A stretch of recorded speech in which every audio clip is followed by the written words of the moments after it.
Good morning, everyone. My name is Ian White.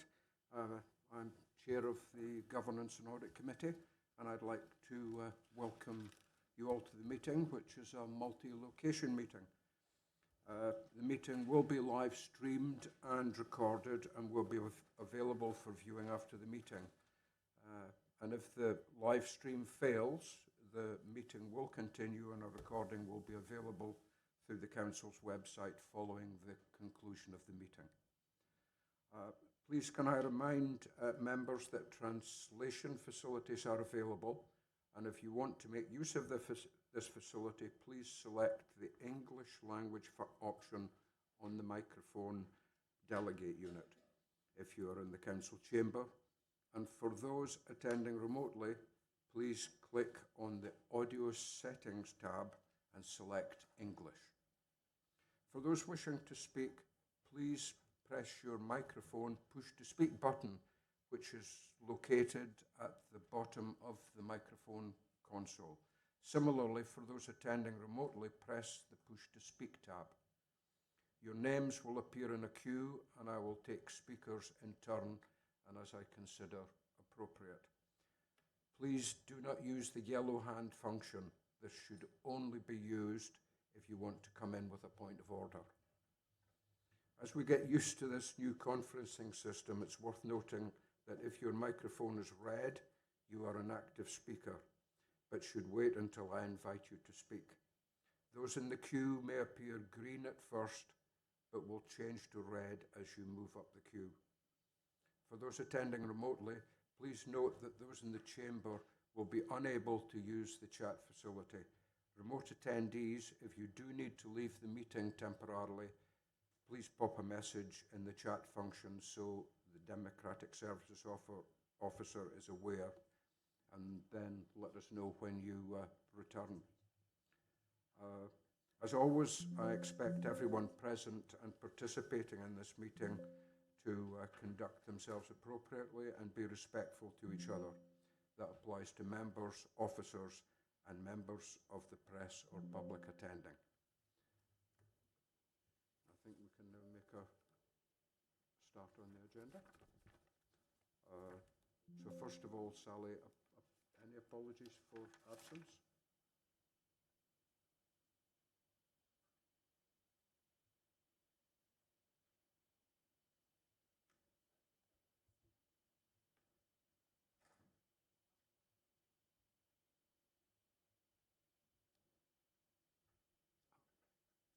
Yeah, there we go. Apologies for absence from Councillors Tom Montgomery and Kay Redhead. Thank you. And moving on to item 2, declarations of interest.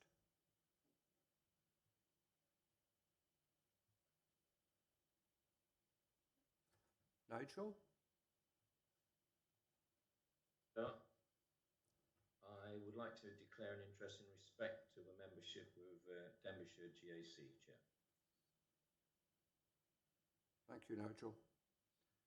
And then moving on to item 3, urgent matters. I certainly am unaware of any urgent matters this morning. So now moving on to item 4 of the agenda, which is the minutes of the last meeting back in February. The minutes are or have been provided for accuracy only, and they're certainly not for debate this morning. So we're seeking to approve the minutes of the meeting held on the 10th of February. Please can I ask for a proposer? Thank you, Phil. And a seconder. Thank you, Councillor Gareth. And finally, can I ask for a vote by a show of hands, please, in support? Yep, thank you. That's unanimous. So now item 5 on the agenda is the Governance and Audit Committee Forward Work Programme, which was pages 11 to 17. Does anyone have any questions on the programme?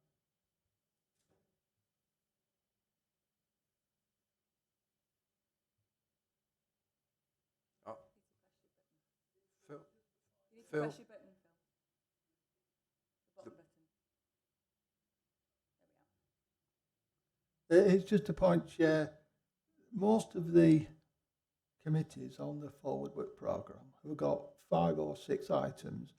The one in June's got 9, which I think we've referred to this too many items on the agenda before. And I think 9's quite a lot of that. We're going to run out of time or inclination to bother. I think we should try and cut the items down a bit so that we can give due attention to the items that are on the agenda. Okay. Yeah, I must admit, when I looked at the work programme, I thought June was going to be a little bit of a challenge, but equally I looked at those items and certainly immediately I couldn't see anything that we could drop. But I'm happy to once again look at that and see if there's something we can switch to a subsequent meeting. Did you spot anything yourself that we might switch to a subsequent meeting?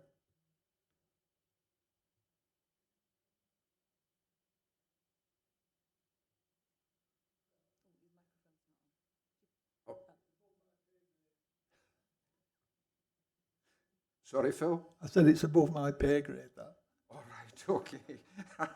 I did think that the only one I could really see was the compliments thing, which I thought we could have put back to a subsequent meeting. Right. That was the only one I thought we probably. Well, certainly when Sinead returns from leave, I'll speak to her about that. But we will note in the minutes that a worry has been raised about the potential for overrun in the June meeting. Yeah. Thank you, Chair. Okay. Thanks, Phil. Any other no other questions? Okay. So we will note your point, Phil, and recognising that, please can I ask for a proposer in support? Thank you, Councillor Gareth. And a seconder, please. Thank you, Councillor Liz. And finally, can I ask for a show of hands in support of the work programme, recognising Phil's concern? Okay. Thank you very much. That's unanimous. So now we're moving on to item 6 on the agenda, which is the detailed audit plan 2025 from Audit Wales. And I'm just trying to look at the screen now to see, Carwyn, are you taking this item, or is it Michelle? Good morning to both of you. Morning. Just getting familiar with the new system as well. I think we'll double hand if that's okay, Chair. I think Michelle will kick us off and then hand over if that's okay. Okay, thank you. Hi, can you hear me? So I've not used this system before, so hopefully you can hear me. Thank you. Yes. So I'm Michelle Felix. I'm the new Financial Audit Manager for Audit Wales on the Conway audit. So if I take the paper as read, but just go through there, it's our financial audit and performance audit plan for the year. For the financial audit plan, we've identified some risks during our planning, which are included in the plan.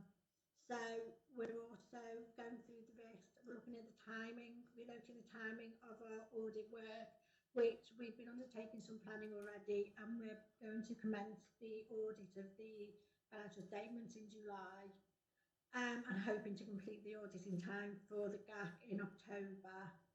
There's details on the teams. So you've got a new team this year for financial audit. So myself as audit manager and Natalie Cole, who is going to be the audit lead. We detail the fee as well for this year. As you'll see, the financial audit fees reduced slightly, reflecting some efficiencies we've been able to identify following the introduction of our new audit approach a few years ago.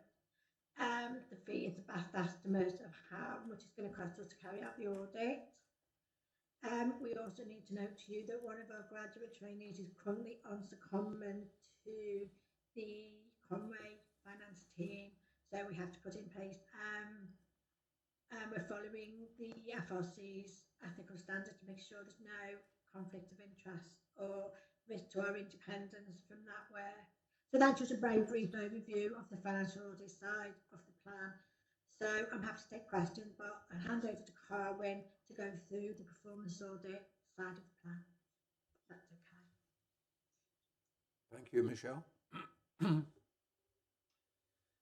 you, Michelle. Carwyn? Thank you, Chair. Yeah, in terms of our performance audit programme of work, this is the work we do to undertake two duties for the Auditor General. One is the proper arrangements duty, which is for the Auditor General to satisfy himself that the Council has proper arrangements to secure economy, efficiency and effectiveness.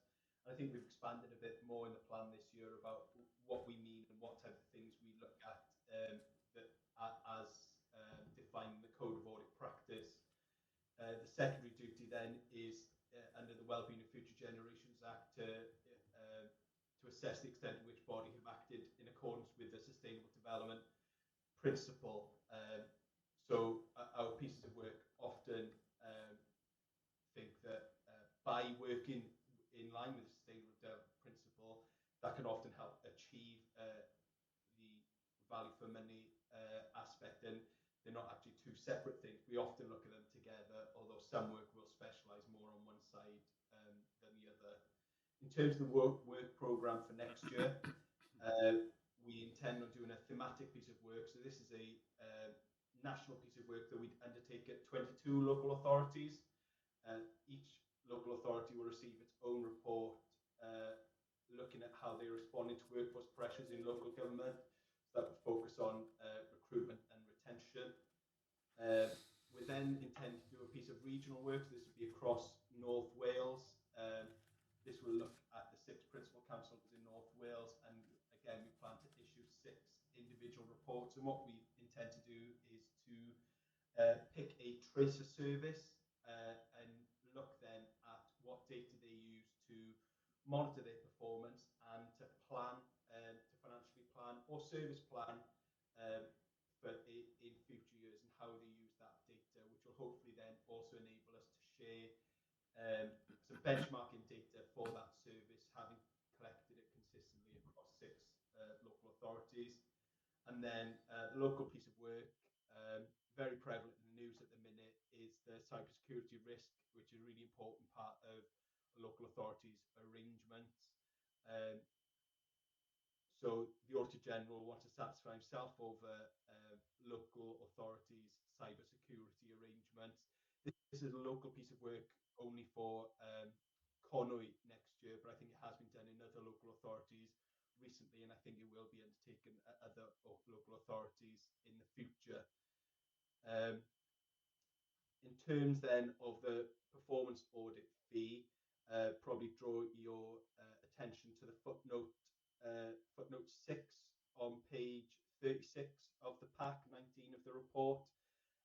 Last year we quoted an estimate of 114,000, but the latest estimate is that we will be issuing a refund. This is in line with the letter that the Auditor General wrote to local authority chief executives in June last year. Or it might be the Executive Director of Audit Services who wrote, and we made a small reduction to our programme of work in 24 and felt we were able to do this for 1 year and it would issue a refund given the quantum of work from the previous year and the year coming. However, it's not possible to do this on an ongoing basis for the Auditor General to satisfy his duties. So it does produce a refund for last year, which then means that in terms of fee year to year, there is the increase of 1.5%, which was consulted on in the fee estimate in the summer last year and approved by the Senedd then. And then finally, just to draw to the committee's attention, on page 40 of the pack, 23 of the report, we've got linked to various parts of our website which provide useful tools that are there for the authority to use, and we regularly communicate details of good practice events, which I think we've just announced, and there's opportunities to sign up for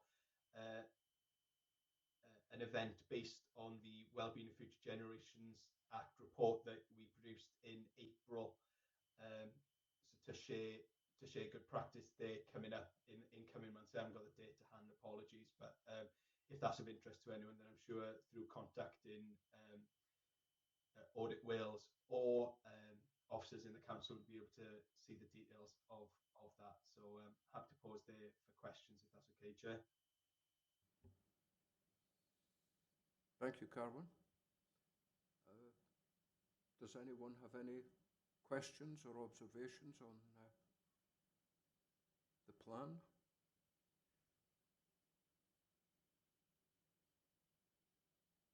Oh, Nigel? Thank you, Chair. Thank you, Carwyn and Michelle, for your comments in support of the paper. The first comment I'd make is that I'm pleased to see that the concerns we had last time about gender underrepresentation have been addressed in the new arrangements with the local team, so well done. The second point that I would raise is on page 30 of your publication, it talks about the timetable, Exhibit 1. Seeing as we're now in May, can you update as to where and when on the planning and the interim stages that ought to have been completed by now in terms of the date line set out in Exhibit 1, please? That's the first question I have.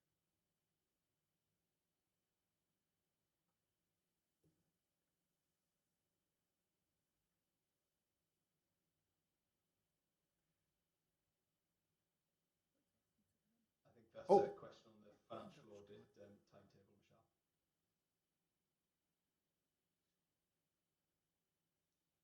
I'm sorry, I can't actually hear what you're saying in the meeting at the moment. Sorry, if it was a question for me, could you repeat it, please?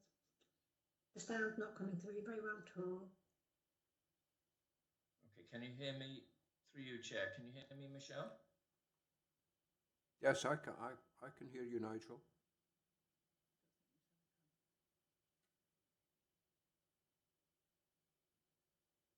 I don't know how, Chair, we can address... Michelle, can you hear me? Yes, I can hear you then. Sorry, it's just going in and out a bit. Sorry. Can you start again?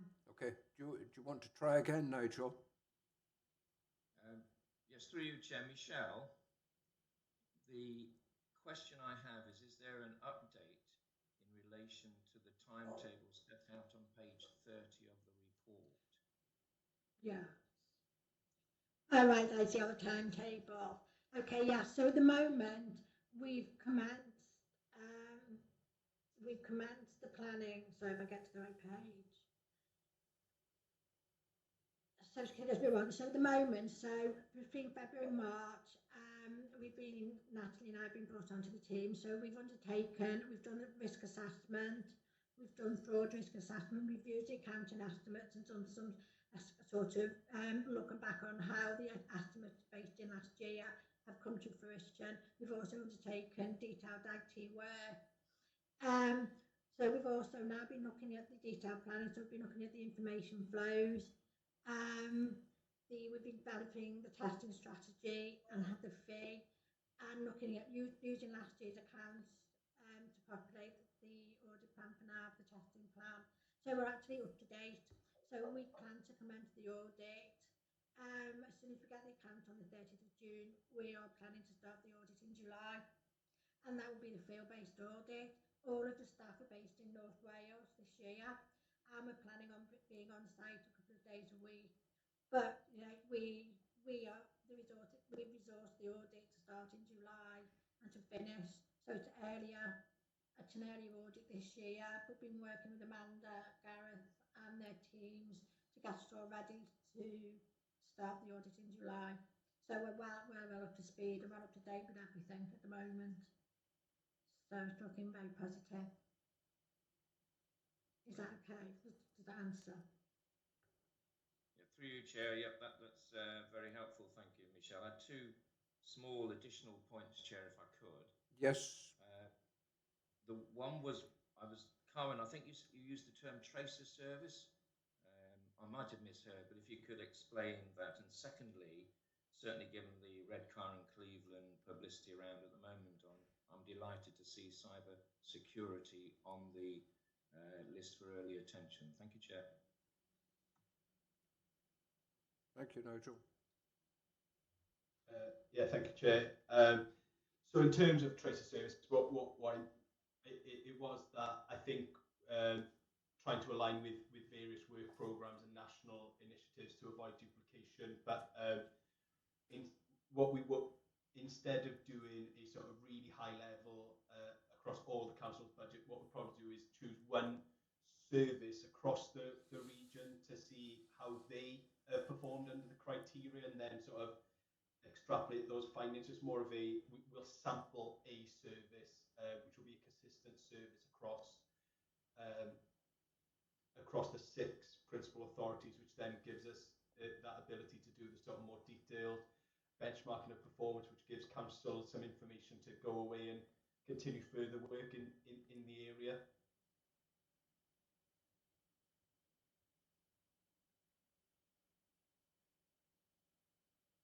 Thank you, Carwyn. Nigel, are you okay with that? Yeah, thank you, Chair. Okay, any other observations or questions? Nope, okay. So I need to ask for a proposer in support of this item. Councillor Gareth, thank you. And a seconder, please. Thank you, Phil. And now we need to ask for a vote to be opened. We need to use our modules in front of us here.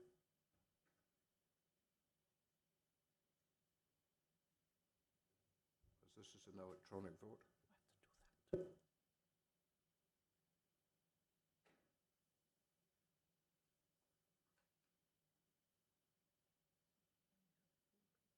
have 4, yes.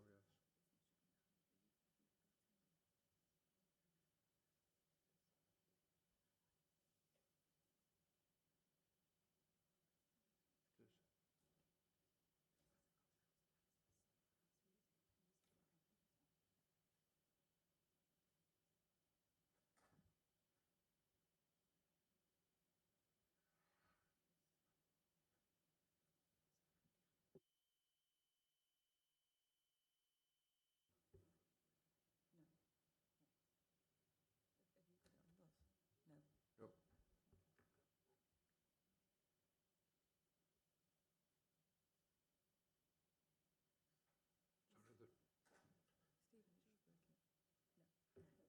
Sorry, we seem to have a small issue with the electronic voting.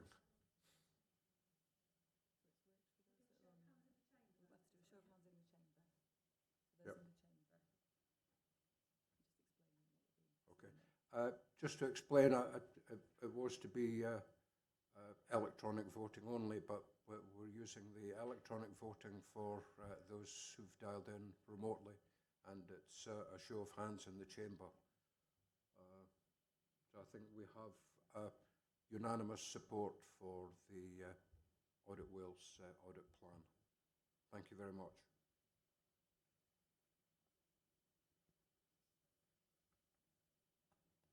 So now I think we can move on to the next item, which is item, well, before we move on to 7, Carwyn and Michelle, thank you very much for your presentation. And now moving on to item 7, which is the annual report of the Governance and Audit Committee Chair's report, which is pages 42 to 63. First of all, let me express my thanks to Sinead for pulling together a large part of this report. I don't want to, as chair, I don't want to say too much on this. I'm certainly working on the assumption that everyone has read the paper that has been issued, but I do want to thank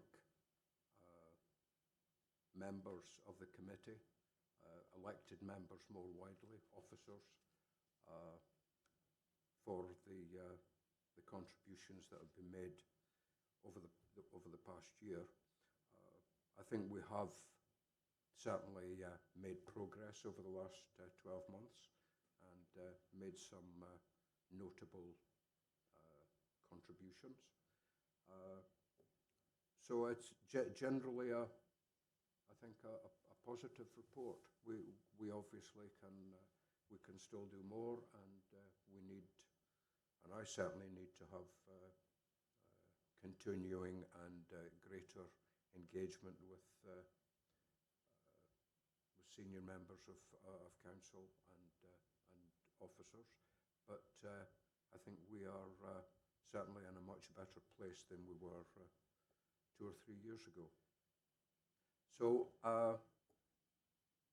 without going into any more detail, really, because all the detail's in the report itself, can I ask if anyone has any questions or observations or comments? Have we omitted anything? Oh, sorry, it seems my screen has now gone. My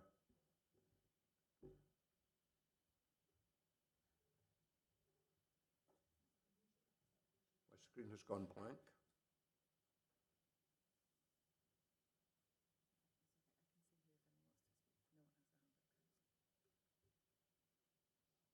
No comments. Oh, Nigel. I'm sorry, my screen's completely blank now, but you've turned red on the big screen. So. Oh, thank you, Chair. Turned red.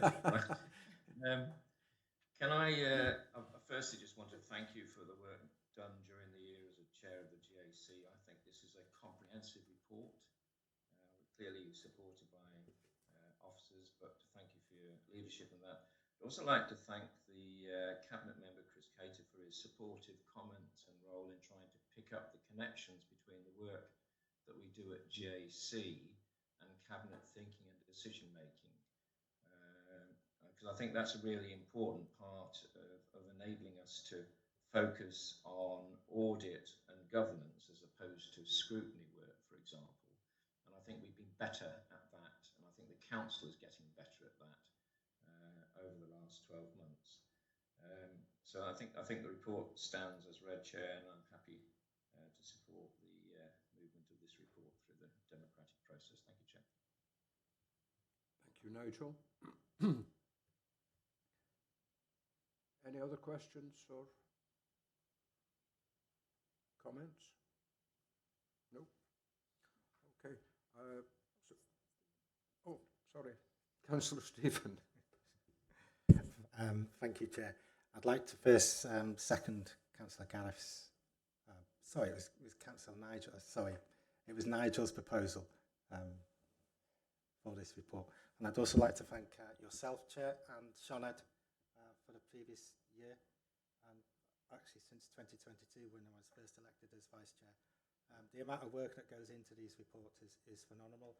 I'd like to thank every single officer for their participation both in the meetings and in the report writing that they do. It's absolutely brilliant and very reassuring for us to go through those audit reports in detail and have the opportunity to raise questions here.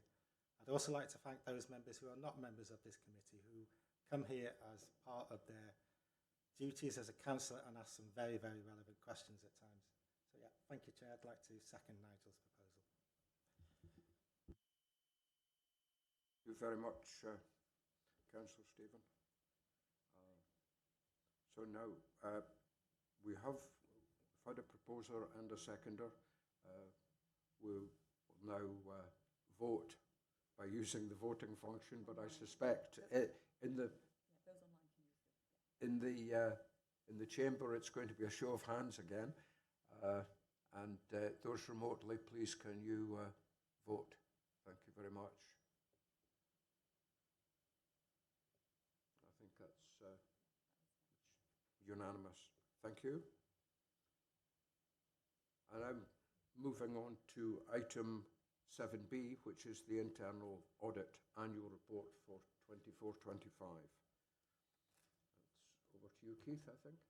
Yep, thank you. Good morning. Yeah, this is the Internal Annual Report for 24-25, submitted under the terms of the Accounts and Audit Wales Regulations 14.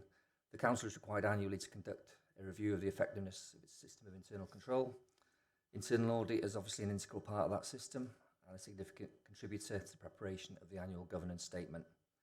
The public sector internal audit standards require the head of audit to provide the Governance and Audit Committee with an opinion about the level of assurance which may be taken from the whole system of internal control, including the adequacy of risk management and the corporate governance arrangements.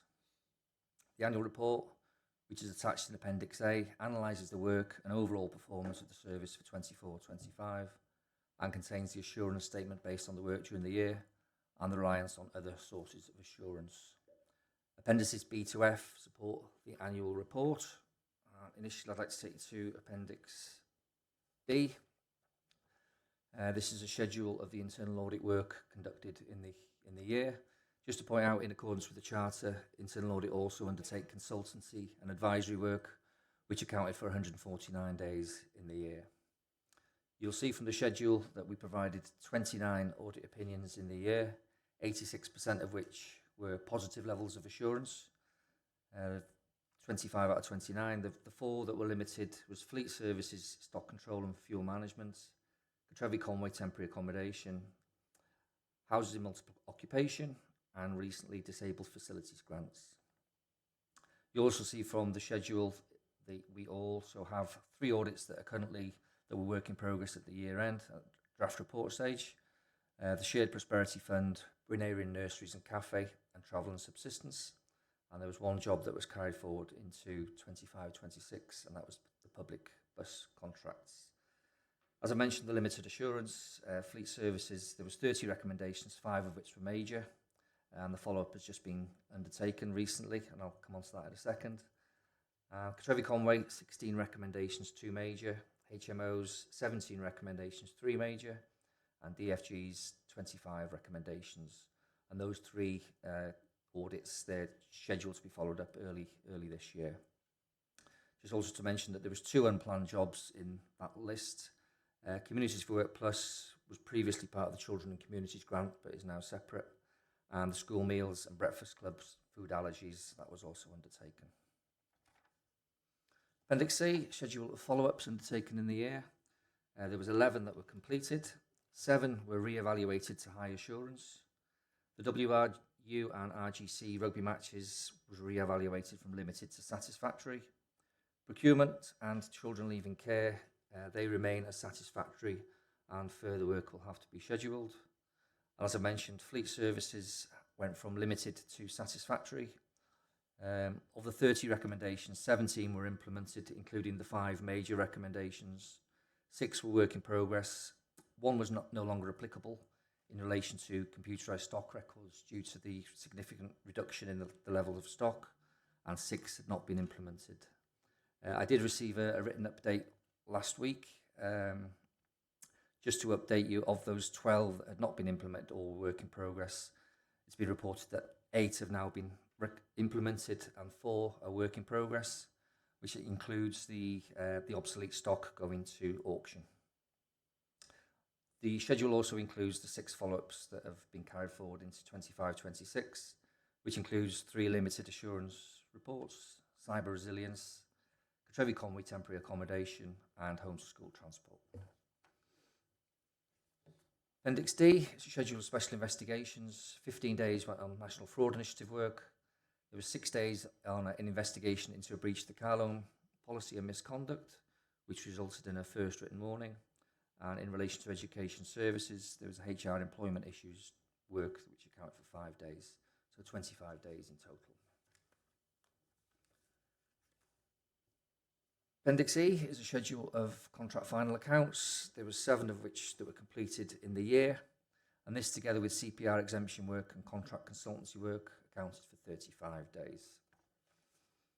Performance indicators in the year for 24-25 is in Appendix F. The percentage of planned audits completed was just 83% compared to a target of 80. Number of audits was at 53. As I mentioned, this included the 3 draft reports, and it also included the 11 follow-ups, 7 contract final accounts, and 2 specials. Percentage of clients as satisfied was 100%. Percentage recommendations accepted was 194 out of 195, which is 99%. Percentage implementation of critical and major recommendations was 5 out of 6, all 5 in the fleet services, and there was 1 in the WRU RGC report, which was work in progress. Percentage audits completed within planned time was 79% as compared to 70 last year. Percentage directly chargeable time against the total available was 63%. And the average actual cost, that's gone up to 328. You'll notice an increase there. That is not due to our costs going up. That is just because we're now including the payroll on costs in the calculation. So our costs have not gone up significantly. Number of audit staff has reduced from 6.3 to 6.02 as an auditor reduced their hours in November 24. If I can take you to 2.4 of the annual report, and this is the assurance. And this is that the head of audit's opinion that the internal audit work undertaken during the year, together with other sources of assurance, provides reasonable assurance that for 24-25, Conway has satisfactory internal control, risk management and corporate governance processes to manage the achievement of the organisation's objectives. Just like to also to refer you to Councillor Chris's observations in paragraph 5.1, and the recommendation is in 2.1, and that is that members are asked to consider and provide comment on the head of audit's annual report and overall opinion. Thank you. Thank you, Keith. Michael, you have a question? I think you're on mute, Michael.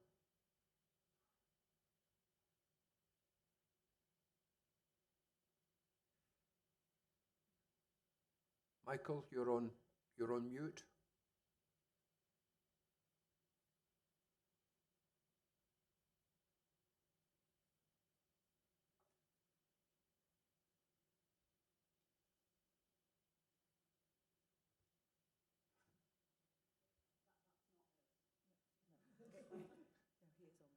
Yeah. Michael, can you try again? You're on mute, I think. To the right of the speaker, so the button you press to ask to speak, to the right of that there should be a camera and a microphone. So if you click the microphone, it should unmute you.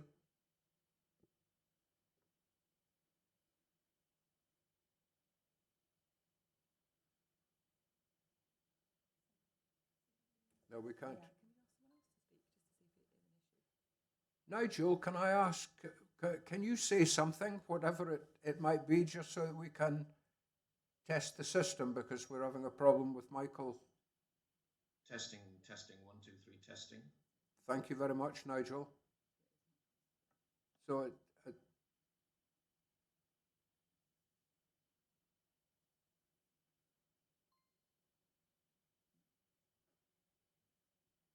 no. Well, we'll carry on, Michael. Maybe you can try pushing buttons on your screen to see whether you can get through. Does Chair? hello, Andrew. Good morning. Councillor Andrew. Sorry, I'm just checking. Mine's working. So you have to push the unmute button, and then you have to use the call button underneath with the picture of the head on it as well. Is that how you do it from remote?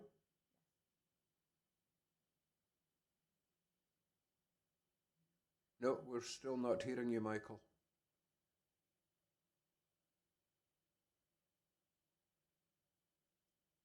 Okay.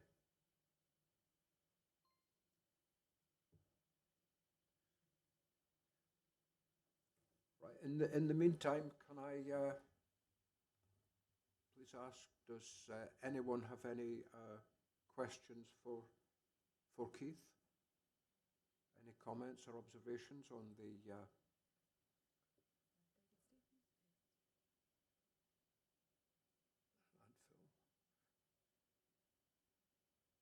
Phil, can.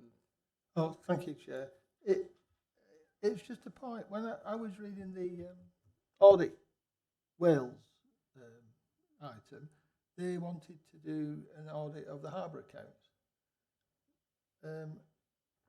I noticed internal audit do an audit of the harbour accounts, and I wondered why both sets of auditors need to do the same audit, because it seems a waste of money to me.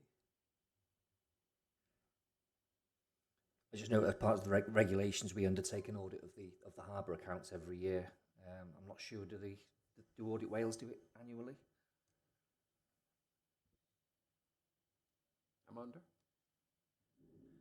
Yeah, I think I don't know whether Audit Wales will come in to say anything, but basically the harbour account, we have to complete an annual return, and that annual return includes confirmation by the internal auditor that they're satisfied with the arrangements about the harbour accounts. So, essentially, you can't not do the internal audit, and equally you can't not do the external audit, because both are required as part of the annual return requirements. Okay, thank you. Thanks. Thank you, Amanda.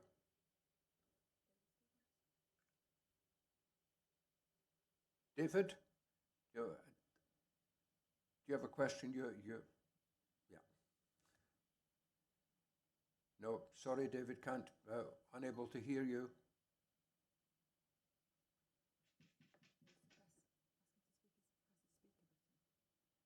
David, can you press your speaker button, please?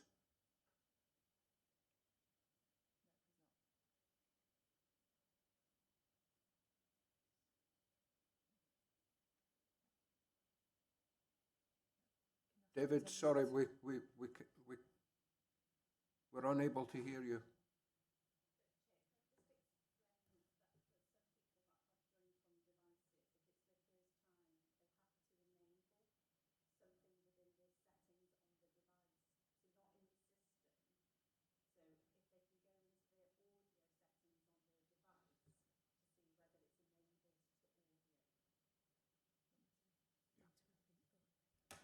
Yeah, so if it's your first time joining Audio settings are both on green. From a device, you'll need to go into the audio settings of the device, not of the app, to enable your audio settings. Right. Oh, we can hear you now, David. Yeah. Can you hear me now? Yes, we can hear you now, David. Thank you. Right. Great. I didn't want to say anything, I'm joking. Page 82 for Keith. Yeah, can you hear me? Yes, we can hear you. Yeah, page 82, the National Fraud Initiative time, 15 days. I was just a general query really on how effective the NFI exercise is these days, because I know it's been going for several years, and I think the savings have sort of been reducing year on year.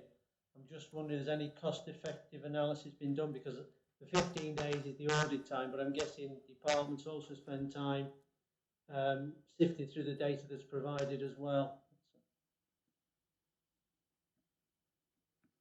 Thank you, David. Yeah, a great deal of those 15 days is actually getting the reports together and actually providing it to departments to actually undertake the work, the data checking. Whether we've done a cost-benefit analysis for the last couple of years, I'm not sure, but if I can get back to you with that and with any sort of savings that have been made, Yeah. And I know it's not all savings. No blue badge is not just the savings. It's the regularity issue as well. But it'd be useful to see how effective it is these days, because I know the savings are like £7 million over Wales, which is considerably less than it used to be. So if you could have a look at that, that'd be great. Thank you. Thank you, David. Nigel, do you have a question? Thank you, Chair. I've got a question on the report. I also had a potential proposal for you to consider whether to take a couple of minutes recess from the meeting to try and enable Michael Smith and or others to just test their equipment. Might be useful, Chair, at this point in the meeting. My question is for Keith around benchmarking, Keith. And it's particularly page 66, section 313 and Appendix F. That I note the full-time equivalents have dropped from 6.3 to 6.02 for audit staff. Is there a standard benchmark whereby local authorities need to ensure they have X number of staff in, either linked to turnover or some other measure that provides a benchmark against which we can assess performance or compare performance and establish? Because my sense is that this authority is well staffed and competently delivering on the audit plan overall. And I just wonder whether there is nationally or regionally some kind of assessment system to ensure that we know what it is we need to have in place in order to continue to perform at what I consider to be a very good level, Keith. Thank you, Chair. Thank you, Nigel. Yeah, for the last 15, 20 years, we were benchmarking against other Wales authorities, the other 22 authorities, but that in the last couple of years, well, since COVID, really, we're not undertaking that benchmarking because the information that was coming in was inconsistent, and a lot of authorities just weren't putting the benchmarking data through. So there was never a set standard in terms or a level at which it was acceptable for your staffing to be at the resource. But we always did compare, but at the moment we're not. But just in terms of our resource of 6, I think it compares favourably with the other North Wales authorities. Thank you, Keith. Michael, do you want to try again? No, still not working. Sorry.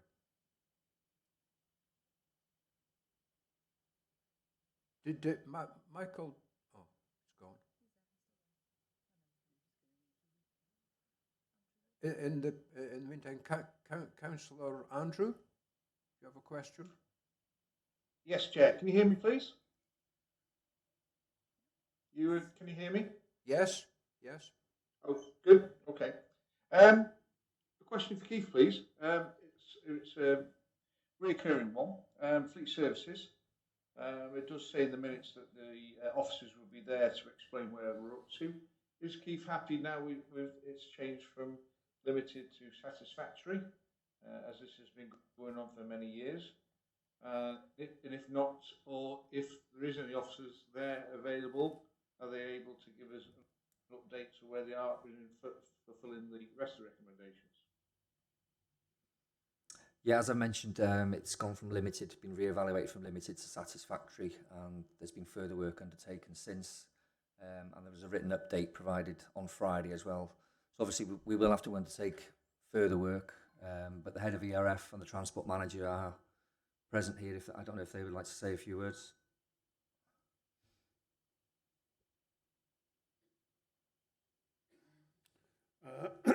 Yes, I think Keith's identified within the list that we have made progress. We've continued working hard to close out on these actions, which have changed the required changes in practice, staff structure, processes, building reconfiguration and changes to software systems.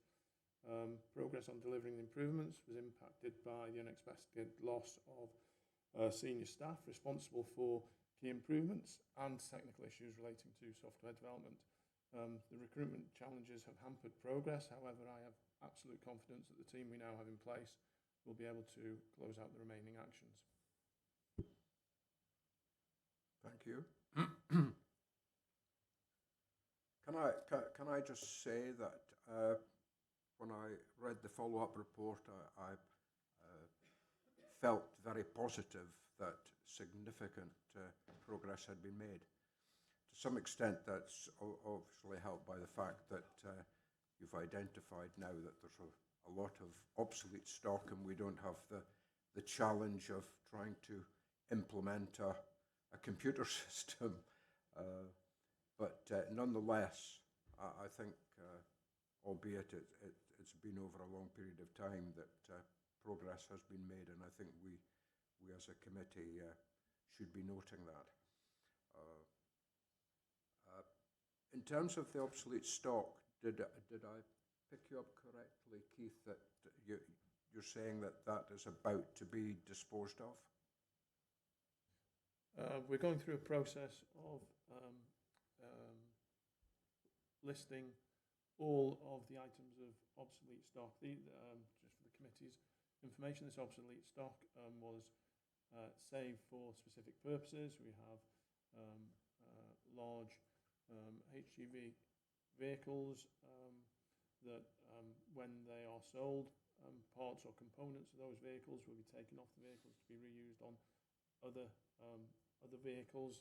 The purpose being is it's almost it can be impossible to purchase those items, and therefore those stock items have been salvaged. We have and they have been collected over a number of years. We have sent 2 crates, I think it's 2 crates now, of parts that were being kept for that purpose to be sold at auction. We don't anticipate that we will get much for those items. We will continue to crate stock in the same way to diminish that stock to an absolute minimum. However, there is a risk that if we don't maintain some of that stock, that we may not be able to purchase those stock items in the future when similar vehicles come in for damage, and they will not be able to service those vehicles. So there is a risk associated with the actions that we're taking. Yeah, okay, thank you.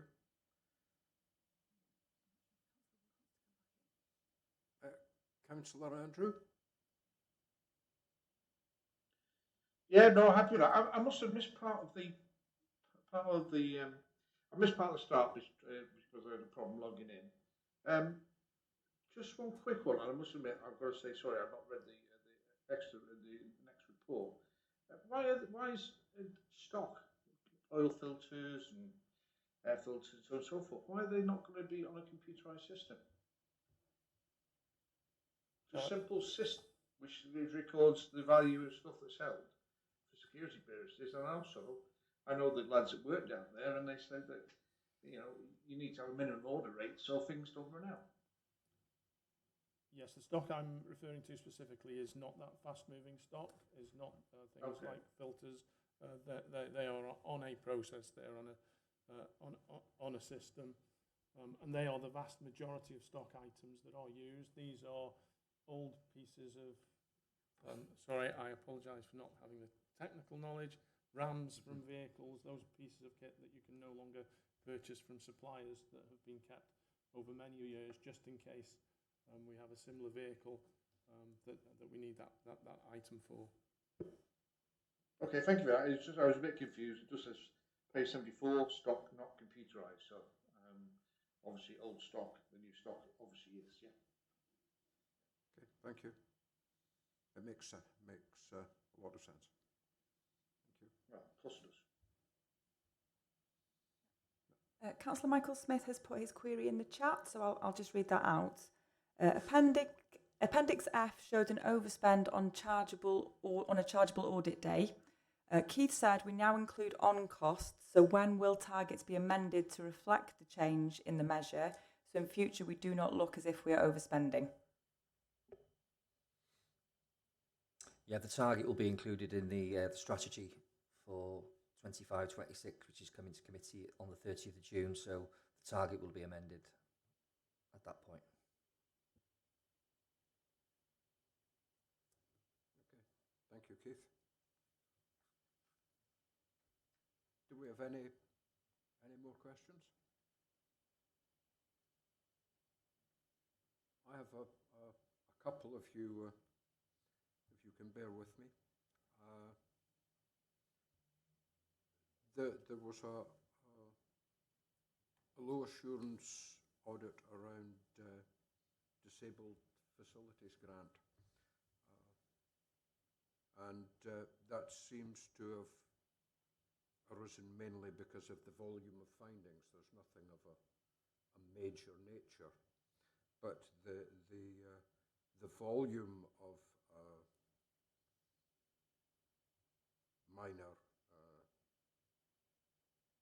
findings and weaknesses still gives some concern. Is there anyone present who can, I see the smiles from, who can just give me and give the committee some comfort that this is going to be sorted out pretty quickly? I've seen the action dates in the audit report, obviously, but it's just a bit of a worry, the volume of improvements that you need to action. Thank you. I'm Anna Mann. I'm newly appointed Rapid Rehousing and Adaptations Manager, so overlooking the DFG and the adaptations team.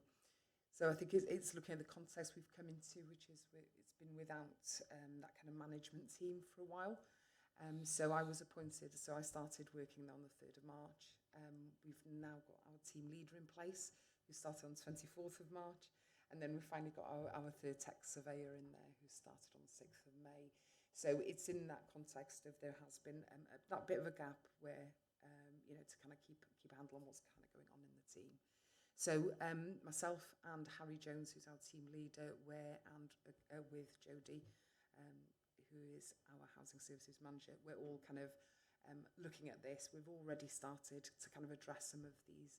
And as you said, a lot of them are quite sort of minor issues. So some of them we've already kind of ticked off. I'd like to take the opportunity as well to thank Claire Mitchell as well, who the senior auditor, who has been very approachable. So I've been able to go back to her and double check, what do I need to do here? What am I doing here? So it's been really positive. So yeah, we're already moving forward with some of these have already been addressed. So yes, we're really hopeful to hit all our targets there and to have all these things completed. Yeah, so it's, oh, sorry. Oh, sorry, I'm not speaking. I'm looking at you. I'll need to move so there's been staff turnover, but things are settling down now, are they? And yes, since 6th of May we are now fully staffed, so that has been, and I think it was recognised by the auditor in the report that it was recognising that had been an issue, which has led to some of these issues arising.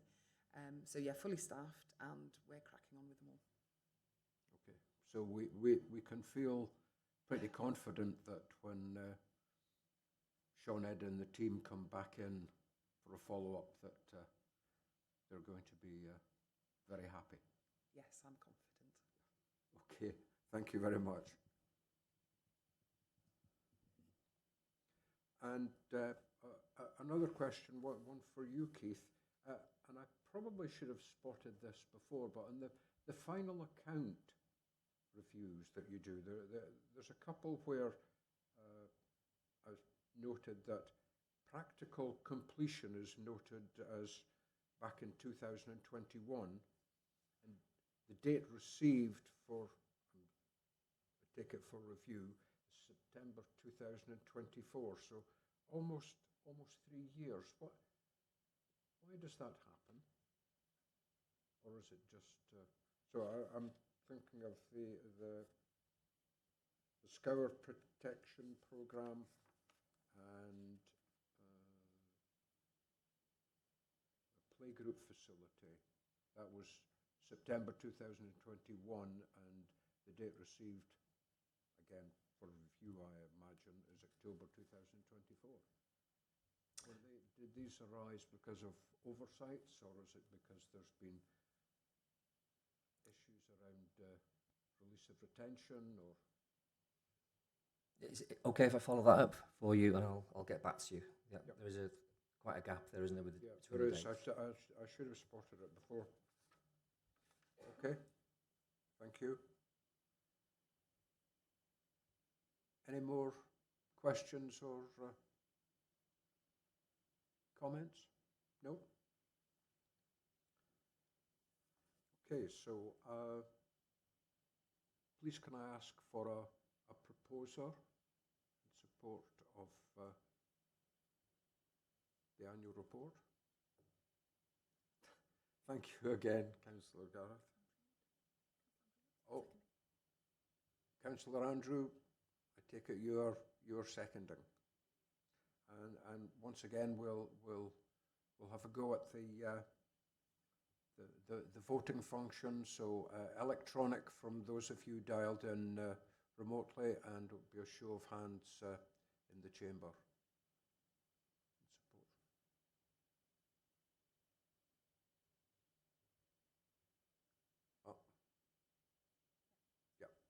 Okay, thank you. That is unanimous. So thank you, Keith.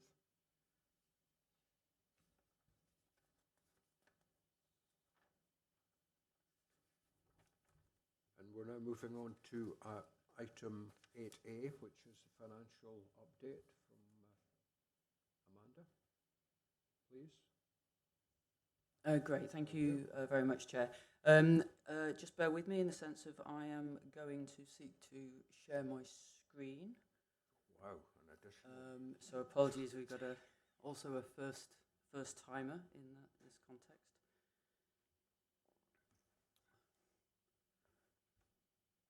Oh, there we are. Oh, fantastic. Right, so this report is you're obviously familiar with this. I've been bringing this to you on a regular basis, which is just to essentially inform the Audit Committee in a wider sense, really, around our sort of financial arrangements and the various ongoing activity that we're doing in terms of sort of managing our financial situation.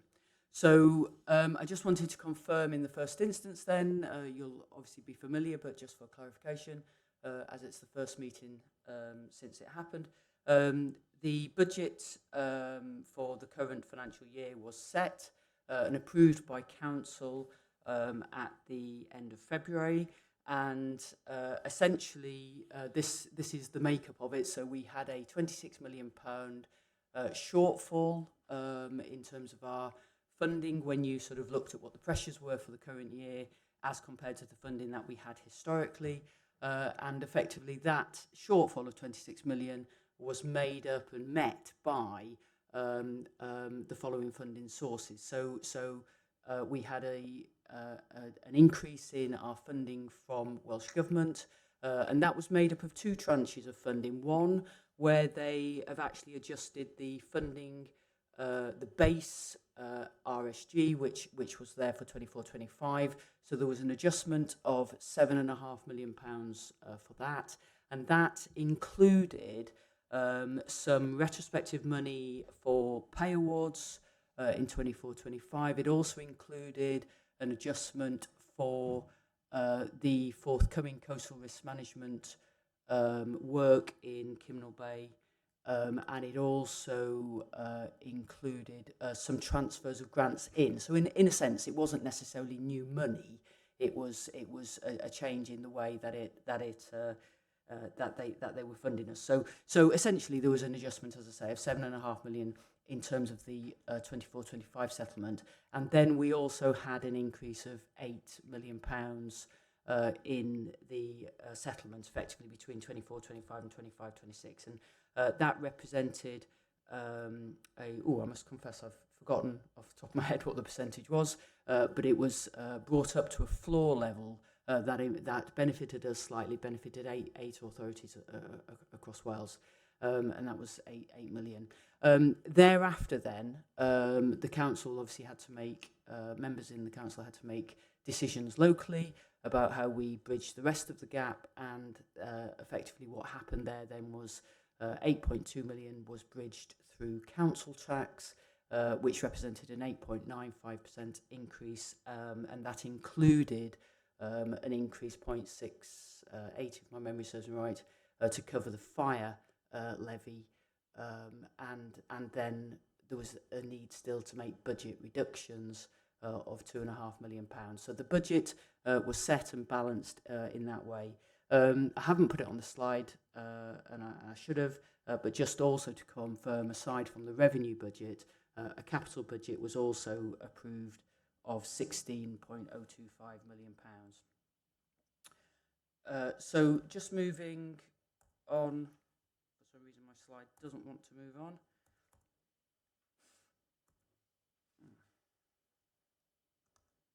There we are.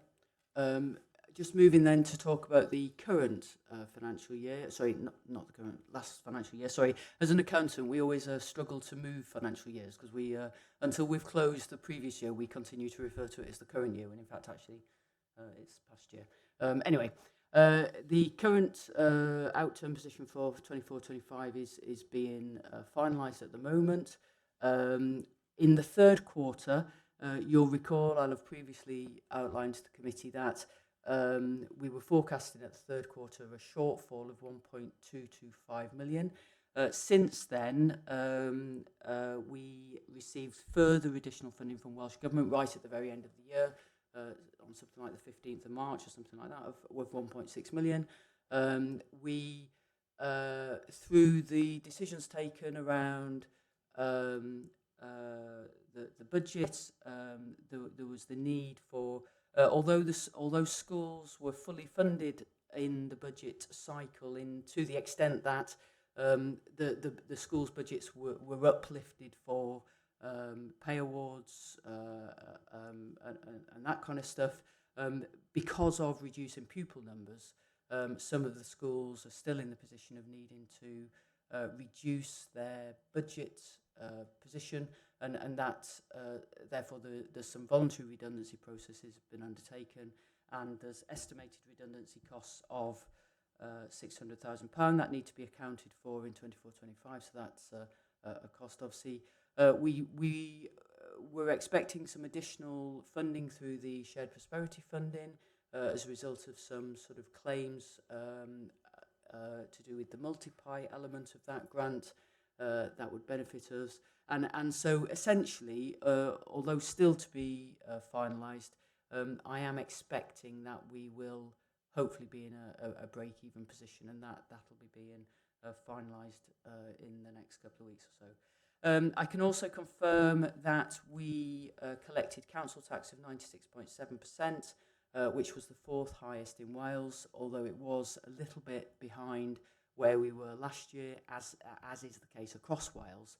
And in fact, actually, the reduction that we suffered perhaps wasn't quite as much as some other local authorities suffered. I haven't put it on the slide, but just for confirmation as well, we also collected over 97 or I think 98% of NNDR. Obviously, the NNDR, so the domestic rates, doesn't come to, well, it comes to us in cash terms, but we then pay it over into a national pool, and it's redistributed to us as part of the AEF. So it's obviously critical and important that we play our part across Wales in collecting rates, but we don't directly keep the rates that we collect. But nonetheless, our collection rate was very high. So just to confirm that as well. So moving to talk about our financial outlook and where we are, and the challenges that we undoubtedly still face. But for the current financial year, having set that balanced budget at the start, which did address the pressures that were in the 24-25 outturn activities. Those pressures were addressed within the budget. So In theory, we started the year with an adequate budget. On the positive at this early stage, it does suggest, and the indications are maybe that the pay award assumptions that were made will be sufficient. So just for clarification, we allowed 4% for pay across the board. The offer to NJC staff, so that's the bulk of the local government staff, was 3.2. Just to confirm, however, obviously the unions have decided to strike on that, as they have in the last couple of years, so time will tell. But if it were to in the end be settled at 3.2 or even marginally above that, then the 4% is sufficient. We're still awaiting to know what the offer for teachers is, but I think in light of the 3.2% to NJC, I'm hopeful therefore that the 4% would be okay for teachers as well. So that's positive, because obviously if the pay award assumptions were significantly out, that could cause us a significant problem. I would, however, draw attention to the fact there is still uncertainty on the position with national insurance. So you'll recall that the Chancellor in her budget last autumn increased the employer national insurance fairly significantly, but with a statement effectively that it wouldn't impact the public sector. The mechanisms, however, weren't that we were exempt, which would have been, I guess, in a way a cleaner way to do it, but obviously requiring legislation, but that we would be reimbursed instead. So we will, and we are, in fact, obviously, since April, we have been paying those employer national insurance sums, but the amount of money that we'll be getting back is unclear. I think there's still, obviously, debate between Wales and Westminster about what Wales will be getting, and then obviously the issue of how it's distributed in Wales. I obviously, as part of the budget, or in setting the budget, Council were prudent in the assumptions around the income, but obviously that still gives us uncertainty within the budget. So that's where we are in terms of the current year, as it were. Looking into the future slightly, we are, as was set out in the papers when Council set the budget, we are still forecasting significant further shortfalls for the following 2 years of some sort of around 20 million in both years. That is before any assumed increases in funding, though. So obviously, assumed increases in the government funding and or council tax. But it clearly presents an incredibly challenging position for a whole host of reasons. I think clearly the likelihood of significant increases in government funding look unlikely. Members in the council here have obviously set challenging council tax rises for the last 3 years now, and there comes a time limit on that as well, one would assume. And equally, the pressures we're facing in terms of our demand for services, particularly in relation to those for our vulnerable residents, continues to rise, and perhaps more so than volume, the complexity of some of those cases is significant and therefore has cost implications. So, there's no doubt the next 2 years will remain extremely challenging. Just moving in then, or just talking, or just reassuring or confirming to the committee about the steps that we've already undertaken in 24-25 and obviously commenced before that as well. But just to confirm, you'll be aware we had work done by the WLGA, the Undertaker peer review, a couple of years back. We also, through last year, been working with SIPFA and taking their advice around a whole host of things to help us and learn from their experiences in dealing with English authorities that have gone into Section 114s and or have sought emergency financial assistance.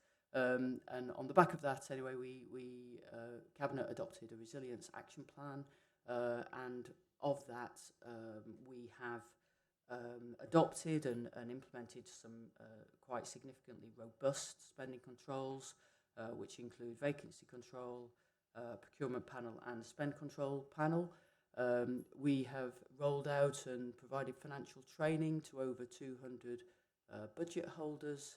Obviously, we've continued with the implementation of the phase 2 of the Technology One financial system, which has got budget and forecasting modules, which are due to go live soon, and also a contracts module, and I think that will obviously help us. The contracts module will help us both in terms of our contracts management, but also our compliance with the new legislation around procurement, and being able to monitor performance, and also sort of promote future work programs and that sort of stuff. We have established a strategic budget group, which is working closely with services around understanding the budgets and the options that can be provided to members. So that continues on, and we are also continuing further work with CITFA on a range of activities. Particularly, they're looking at some further work in relation to social care and education also, and we've still got to build on the work that they've helped us with in terms of asset management and so on and so forth. So a lot of work ongoing there. And obviously, we have continued both at officer level and, more importantly, politically. Charlie and Emily, certainly, as well as other members, have been undertaking active lobbying with the Welsh Government on our position, and in particular on local government financing and distribution methodology used in the formula, where we feel it doesn't support Conwy's position particularly well. And also there's been a review of the corporate delegations and the role of scrutiny, and those recommendations from the scrutiny review will be going to council soon. So moving on to the next steps, we obviously need to continue to implement the remaining actions in the Resilience Action Plan. The Resilience Action Plan went to Finance and Resources and then to Cabinet last week for confirmation and endorsement of the remaining actions, so that was approved. We have a draft resilience strategy, which will be coming to democracy in the forthcoming meetings to be adopted. Our strategic budget working group continues in detail, and plans are in place now to also put member budget working groups in the diaries shortly to ensure that we engage appropriately with members. We continue to explore and implement digital solutions, and obviously we're continuing that dialogue with Welsh Government. So I hope that just gives the committee some assurance of the significant range of work that we're doing to help support our continued financial resilience. Whilst I believe that we are doing everything we can, I equally though would be folly in not saying that the situation in local government finance is challenging. I think the Audit Wales report, the national report on financial resilience last year highlighted that the local government financial situation was fragile and needed to be addressed in a much more strategic and holistic way than I guess basically it's for bigger fish than ourselves to also consider and address, as well as the local actions that we can take. So it continues very challenging situation, as I say, no doubt, but as I say, I'm hoping that I've given the committee some assurance that we are doing everything we can as an authority to manage our position as best as we can. So I hope that's helpful. Thank you. Thank you, Amanda. Very helpful. Thank you. We're now going back to yes, we have the the mosaic so we can see you all from afar.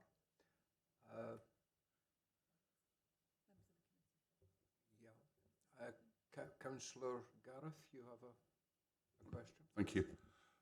Just accepting the uncertainties over national insurance and the wages and things, I suppose the proof in the pudding is the actual results. So just wondering, is it too early to give an indication of, are we on budget, are we over budget, are we below budget in this early stage of the year, Amanda? Explicit, you mean in relation to national insurance or just generally? No, just accepting that we don't know what the national insurance is going to be exactly, but accepting there's uncertainty over that, there's absolutely nothing you can do about that. But the budget overall, accepting we're really early in the year, but are we on track or above or below? I've no. I guess I haven't done any explicit monitoring at this stage as yet, but I've no reason to believe. As I say, I believe that we set a budget that effectively addressed the pressures that we were facing at that time. So I guess I would have to say, in the absence of explicit monitoring, I would hope. I've no reason to believe that we're not operating at an okay level at this stage. Thank you. Councillor Charlie. Thank you for giving me the opportunity to speak, Chair. Obviously, I'm not a member of this committee. I just wanted to record my thanks to Amanda and our senior officers for the huge amount of work that they've put in to this resilience plan and the ongoing work. It's actually a bit of a concern that the huge amount of time they have to put into looking at every line of a budget sort of detracts a little bit from the day job. But it is absolutely right that we leave no stone unturned in trying to become more financially resilient. But as Amanda said, a lot of things are out of our control. Obviously, 70% of our budget roughly comes from central government. So you have decisions made at UK government, which then feeds through the Barnett formula to Cardiff. Members will know my dissatisfaction with the funding formula that, for me, does not recognise at all the increased cost of having an ageing population. And so, Conwy fares badly with that. Our biggest cost is wages. We don't set our wages. That's set externally. So again, that's out of our control to a large extent. And then we are law takers, not lawmakers. So we still get legislation comes in that we have to comply with. And the money doesn't always follow. Our definitions around statutory duties is difficult. CIPRA identified we've around 2,000 statutory duties, but they're quite ill-defined. So that is a challenge in itself. And in my previous career, I was always self-employed. We ran our businesses, but we were in total control of what we did, and we're not. So, that is always going to be fundamentally a challenge for local government. I will continue with Emily to lobby hard with ministers. I now sit on the finance subcommittee of the Welsh Local Government Association. There are two things. There is the overall quantum of size of the pie, as they say, for local government, but more fundamentally for me is the way it's distributed and the impact that has on Conwy residents. So thank you, Chair. Thank you very much for that. Councillor Stephen. Thank you, Chair. Can I ask with these CIPRA, when will the recommendations be made available, and will they be made available to all members? And secondly, the content of dialogue with Welsh Government, what exactly has been spoken to about Welsh Government? In terms of the CIPRA recommendations, I mean the general CIPRA recommendations are available to members in the sense of they are the actions that are in the resilience plan. The resilience plan was drawn together from the residual peer review actions that hadn't been implemented at that time, plus those recommendations. There are specific pieces of work that CIPFA have done in relation to asset management. I'm not 100% sure on the status of that, but I'm sure that in time will be made available. So everything that they've given us, with the exception of the asset management plan, which I'm sure will be forthcoming, it has been made available. As such, they haven't given us written output, if you know what I mean. It's been more in the form of dialogue and advice, which has then been built into the resilience plan. Apologies, Councillor Stephen, I forgot the second part of your question. Yeah, what is the content of the dialogue with Welsh Government? Maybe Charlie and Emily might be slightly better placed to do that. But I mean, obviously, there's regular dialogue. The chief executive certainly engages regularly with relevant local government officers. I also engage through the Society of Welsh Treasurers, but I suppose probably in reality the bulk of the ability to influence Welsh Government is a political ability rather than an officer ability.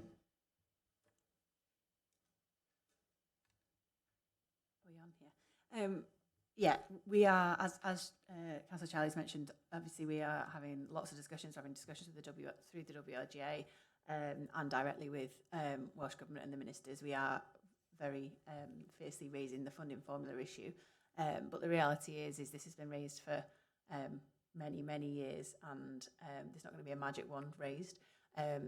So we need to make sure that they know the reality of the situation on the ground.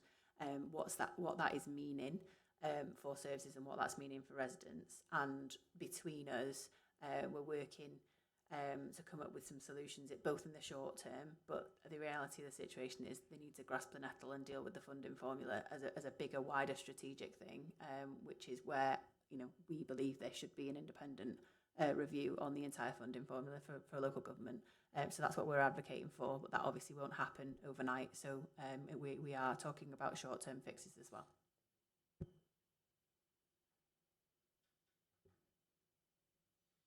Thank you. Okay, Councillor Steve. Yep. Nigel, do you have some questions? Thank you, Chair. Yeah, thank you, Amanda, for the presentation, and to Charlie for the comments. I think we're in a situation where there has to be a fundamental review of how local authorities are financed. And you've got a situation where council tax being collected universally is being spent increasingly on a smaller and fewer section of the community. There's clearly something wrong in terms of the way the model is operating. Couple of points, Amanda, that I would raise with you. It is important to make the links between capital programming decisions, how money is borrowed, and our treasury management role in GAC. And I just wonder whether it's possible to be more explicit in presentations going forward about the nature of the capital budget decisions that are made and the revenue consequences of those decisions. It is a matter that's come up previously, but I think it would benefit from clearer airing. And the second bit in terms of looking at the presentation, if you're a service user looking in on something like this, it might be helpful to have a council tax band D reference whenever you talk about council tax percentages, and break it down to a weekly or monthly, what does this mean in finance terms on the ground, so that a reasonable person might then make the connection in terms of the level of increase that's being talked about. If that could be addressed on future presentations, Amanda, I think that would strengthen the presentation. The couple of questions I have, Amanda, there is currently a debate in the UK about the nature of recovery of council tax arrears. And we talked about the 96.7% domestic recovery and the 98% NNDI recovery in the presentation. Do you have a view on what's being proposed? As from my perspective, there's potentially a difference between the recovery of domestic arrears and the recovery of commercial arrears in relation to that. The second question is about, I didn't hear, and I listened for it, a reference to benchmarking fees and charges across the authority, so that with other authorities, so that we could establish that we were pitching at the right level in relation to the decisions that we are making. if you could come back on those two, I would be particularly grateful. Thank you, Chair. Thank you, Nigel, and obviously I'll take those points for future presentations. But in terms of the recovery of council tax, in fact, Welsh Government have just recently put out a consultation about the council tax arrears, etc., which I think is going to make it, in theory, clearer for individuals in debt about when and how local authorities will be able to approach them in the context of their arrears. And in theory, I suppose the aim is to obviously make it easier for people to not be in council tax debt. So that consultation is currently running, and time will tell what will happen with that in terms of what Welsh Government will implement. I think, and I say this in broad terms, because I appreciate, we as a body will also be allowed to respond to that consultation. But I think certainly, having attended a meeting about consultation with housing council tax managers across Wales, I think there was certainly a sentiment administratively that it was going to make collecting debt maybe actually a little bit more complicated. So that's of some worry to us, and obviously we need to be able to continue to collect that council tax debt, because ultimately if we have significant arrears which then turn bad, then obviously that's not going to be good for us as local authorities. So I think that would be my view in relation to that. I'm not 100% sure what might be being done in England, but as I say, I think the consultation in Wales is the one that's relevant for ourselves. In terms of benchmarking fees and charges, it is a remaining action in the Resilience Action Plan to actually become to adopt a more corporate stance to our fees and charges, in that at the moment the delegation is with each of the individual heads of service to set their fees and charges, and whilst I've no reason to doubt that they're doing that in an appropriate manner, I think it is important that we get a strategic and corporate oversight in relation to that, to make sure that we're being consistent in our approach. So that's a piece of work that we've started and will be being finalised through the year. And as part of that, we have also been doing benchmarking work. SITFA provided us some benchmarking information, and in fact we've subsequently subscribe now to SITFA stats to allow us to stay up to date with that, to ensure, as you say, that we are setting our fees and charges in line with others, and ensuring that we are recovering costs appropriately and being appropriately commercial. So as I say, it's a piece of work that's ongoing, but one that Gareth and I are keen to ensure that we get sorted this year. Thank you, Amanda.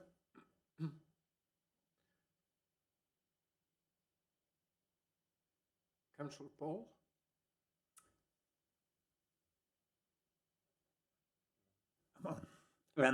Just to build on the questions that Gareth, Stephen and Nigel have raised about explicit reassurances on a number of matters. And I'm referring particularly now in the next steps, the strategic budget group, but also some reference to the actions that SITFA said we weren't necessarily always using our actions effectively and efficiently. So from a governance and audit perspective, do we have a grip on the areas of the rationalisation of the school estate, including future school closures, a change, an update in the Conway Schools funding formula, and the use of limited school reserves now to enable loans to schools to enable them to balance their budgets. And also the particular emphasis that I picked up from the SIPFA representatives when they came, and when I discussed this with one of the SIPFA representatives, they strongly advised me to be more diligent in interrogating the detail of the allocated reserves. And I just want to be ensured that all of those matters are being actively pursued, and that, in a sense, the feedback that we get to Governance and Audit Committee means that that is effective. Thank you, Councillor Paul. Thank you, Councillor Paul. Easy questions, as ever. Yes, I mean, clearly some very challenging matters there. I think, you know, so first of all, in terms of the school footprint, if you put it that way, obviously you'll be aware that Councillor Julie is leading a group, a strategic schools planning group, which is looking at that whole area around the future of our schools, and that work will progress and feed in at appropriate places in terms of that decision making. In terms of perhaps looking to the shorter term, which is the actual position we actually directly have with the current schools we have, because you'll appreciate that even when there may be decisions to take around school amalgamations or even ultimately school closures, they have significant leading time and are not things that can be done overnight. So in the meantime, we've got to continue with trying to assist our schools in managing their financial position as best as they can, and clearly that is becoming increasingly challenging for them in the same way that it's challenging for the council as a whole. In terms of the formula, there's a couple of points to make on that. First of all, there is a national review being undertaken in relation to the school formula, and we will be obviously plugging in with that appropriately and having regard to that. And certainly the advice we have heard at an officer level is that actually it would be better for us to wait for that national review before we started to do anything in terms of a local review. But I don't think that's necessarily right for us, and so consequently we are starting to do some work, and I think it forms part of, to the extent we're in discussions with SIPFA about how they can come and assist us in looking at schools. I think one of the things that we need to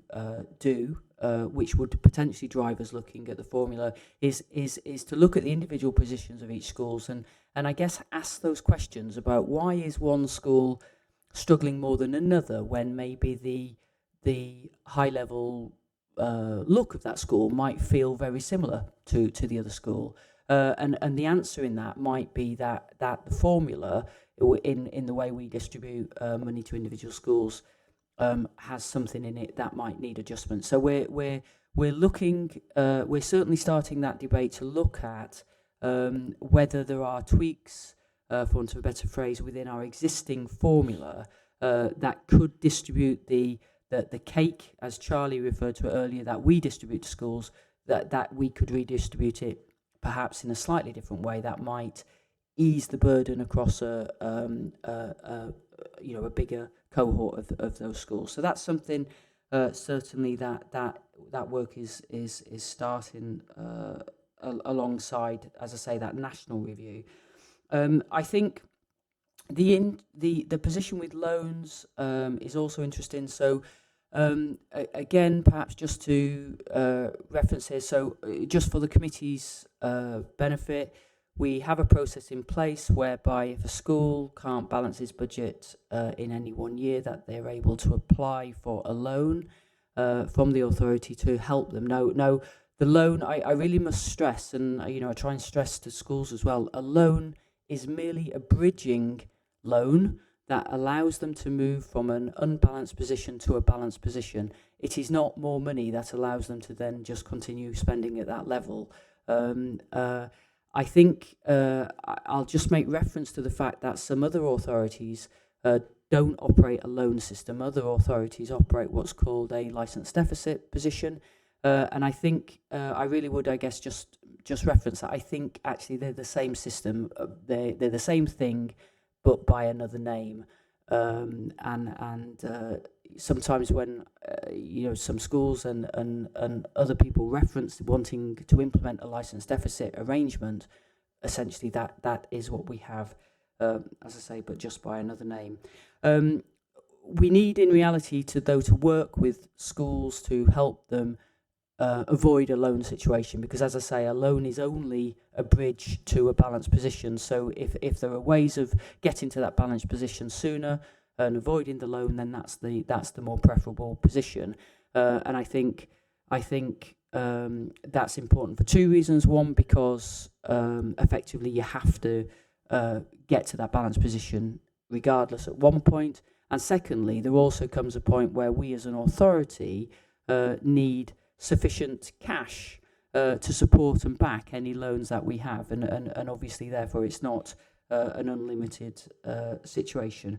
So we're working this year with again trying to focus in and support those schools that we know have the biggest financial challenges, to help them work right from now on to get to that balanced position for the following year. But I don't think there's any doubt about the fact that it is challenging and will remain challenging because of the overall financial position of the authority. So I guess that would be what I can tell you in relation to what's happening with schools. In terms of the allocated reserves and the earmarked reserves, you'll recall that when members considered the outturn position for 23-24, details of all the earmarked reserves were set out with some recommendations from myself about those that I believed you could recoup and take back to the centre, and those which were there for your scrutiny and consideration as to whether they were left as earmarked or brought back to the centre. In fact, through both financial resources and then cabinet, they were in fact left as earmarked reserves. But once again, that opportunity will be brought to you as part, or brought to members at finance resources, and then obviously for decision at cabinet when I bring the 24-25 outturn reports for consideration. What I would observe, though, and I mean absolutely, I think it is appropriate to draw back earmarked reserves that are no longer needed or not needed for the purpose they're there for, to bring them back to support the overall central position. But equally, ultimately, whether you classify them as earmarked or general, the overall pot isn't any bigger. So, in reality, we do have a problem that we have limited general balances, certainly, but actually we have limited overall reserves anyway. But yes, you'll get the opportunity as part of the closure of the 25-26 accounts to influence the unallocated reserves. Yeah, can I just come back on that very quickly? I think my frustration from a governance and audit perspective, and I pick this up from people who are on the committee, I'm no longer on the committee, is this concern of the speed of action on some of these things. I mean, Nigel raised it both nationally and locally in getting to grips with some of these things.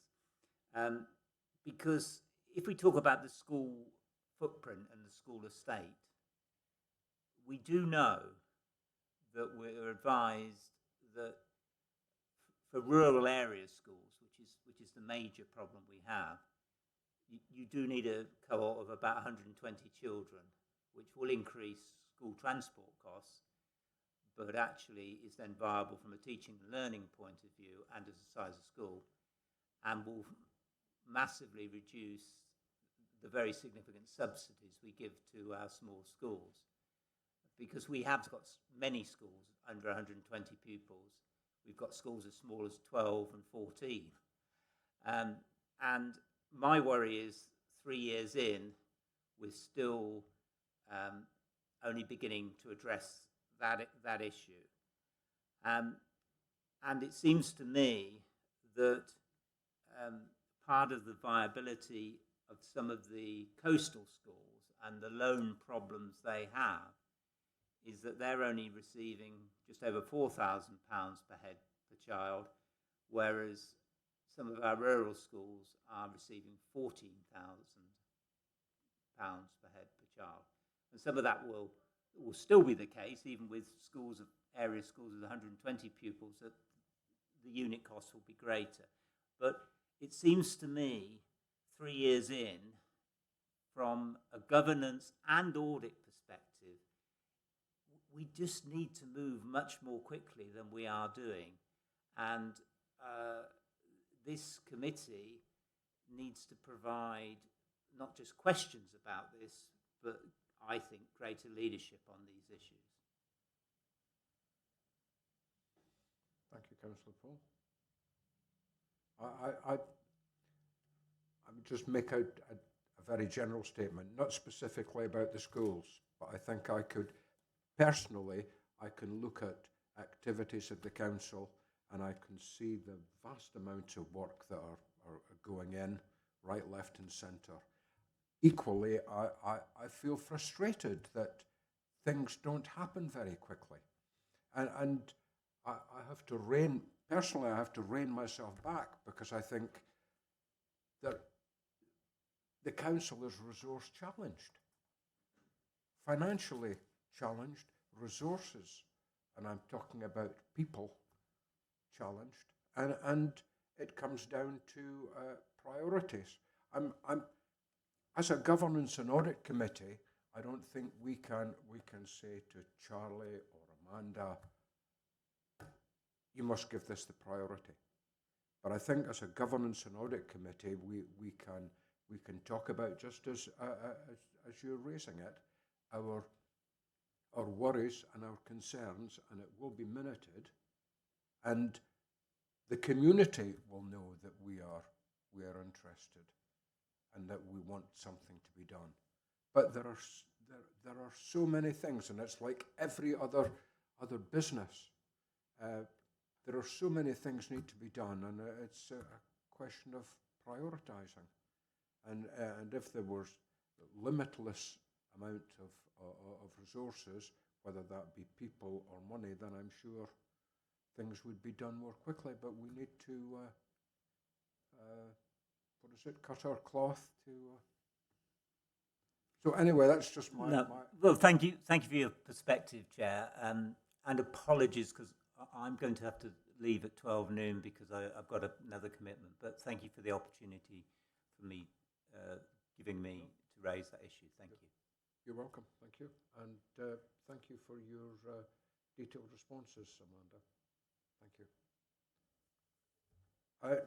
Do we have any more comments or questions?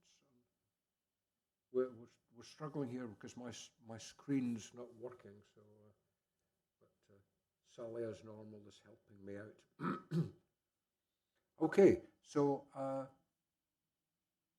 please can I ask for a proposer in support of thank you, Phil, and a seconder, please.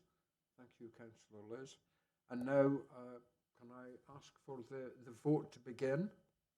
And once again, we're going with electronic from remote attendees and show of hands. I think that is.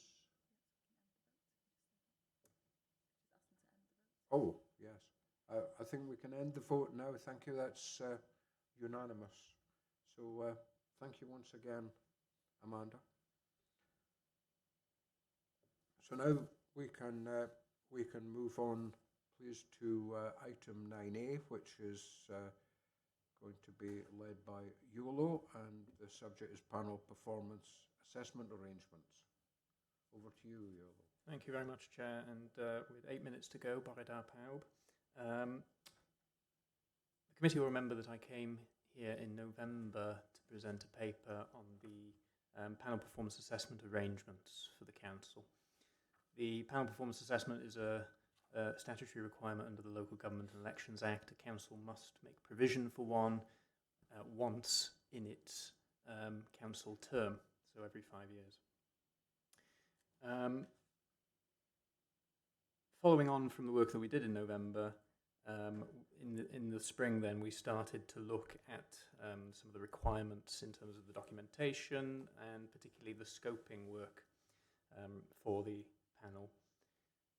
We started initially with a workshop with the senior management team facilitated by the WLGA, who are our co-conspirators in this piece of work. So we had a session with Lyndon Puddy from the WLGA to discuss particularly aspects of the scope that needed agreement. And in Appendix 1, you'll see that we've provided a draft of that. So since that session in January, we've had 2 working group meetings, which has consisted of both officers and cabinet members with lead responsibility for governance areas. So that group's met twice in March and April, and we've put forward some recommendations in terms of what we feel that the panel performance assessment should look at. Now, I'll say most of what's in Appendix 1 is not of our composition. It has actually come from the WLGA's methodology, so we are quite restricted by that. But within the methodology, there are certain elements where we have discretion, particularly to choose 2 or 3 focus areas. So if you have a look on page 111 of your packs, you'll see the 3 focus areas outlined there that the working group has put forward. Further down, we also have some discretion to request what we feel that the panel makeup should look like, so who we want to sit on the panel.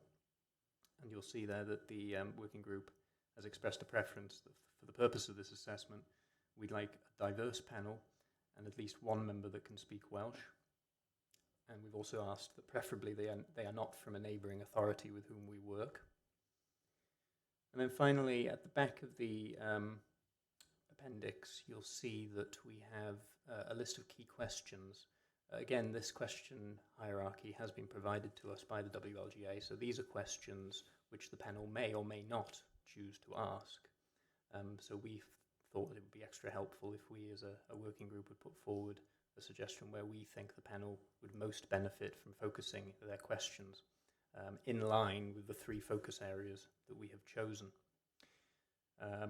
And also taking into account other audits that have happened recently or that are about to happen, because we don't want this assessment to duplicate outputs. We want to get the most value out of it that we can.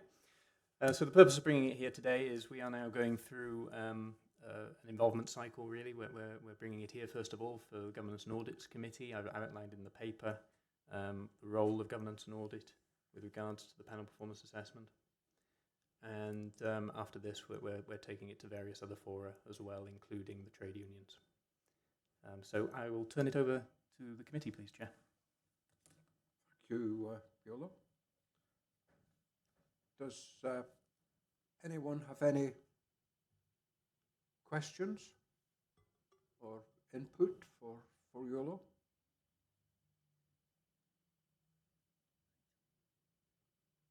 Nigel, you've turned red. The floor is yours. Thank you, Chair. Morning, Yolo.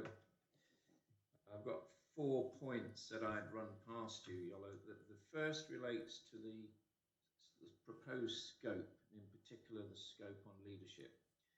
It seems to me that the major challenge facing this authority and its future existence is the ability to resource and finance and operate effectively. fundamental to that is the transformational change that has been discussed and being proposed across the work of the authority going forward at member and officer level. I would have thought that it would be better to try and amend the leadership focus to focus more on transformational change explicitly rather than some of the rather more processy member-officer relations type matters that actually don't and won't necessarily contribute in the same way as a transformational change would contribute to the sustainability of the authority. So I'd ask you to consider that as the first point. The second one is on the appendices on who should be interviewed in relation to GAC. We have a very commendable Vice Chair, Stephen Price of GAC, and on Appendix 3 I would have wanted to have seen both the Chair and the Vice Chair of GAC interviewed explicitly in relation to their thoughts on the various matters. The third point I'd raise is in relation to the evaluation of GAC on page 124. Just clarification as to how that is actually measured or proposed to be measured would be helpful. The fourth point is explicitly on interviewing the business community and business leaders, including the chair of the the Cheshire and North Wales Chamber of Commerce and similar. I think we need to be robust in our pickup of interviewees representing the business community. They're fundamental to the way that the authority works. And I've seen rather weaker approaches in other authorities, and I think we should set a good example here in Conway by making sure that that area of our activity and focus is done well. Those would be my comments, Yolo, for you to consider, please.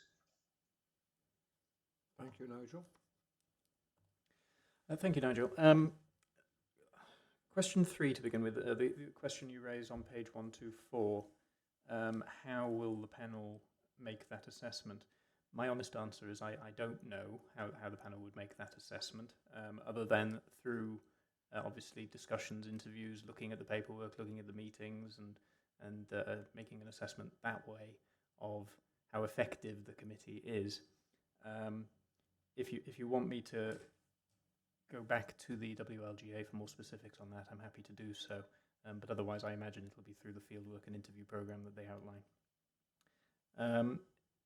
Your suggestion in terms of including the vice chair, I'm perfectly happy to put that forward. I think the suggested interview list provided in the document is the one from the WLGA methodology, but nonetheless, we have obviously an influencing role when we have our discussions with the WLGA in terms of saying who we want to put forward. So we can suggest if both the chair and vice chair are happy to be interviewed together, we could suggest that. Involvement of the business community. I actually have a meeting with service business managers later this week to discuss this. There are various fora that will have to be strung together in the background of the interview schedule.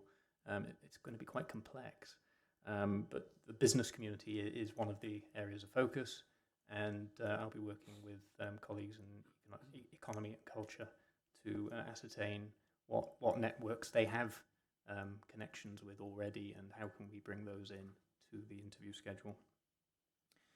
The more complex question around leadership and whether it should focus on transformational change.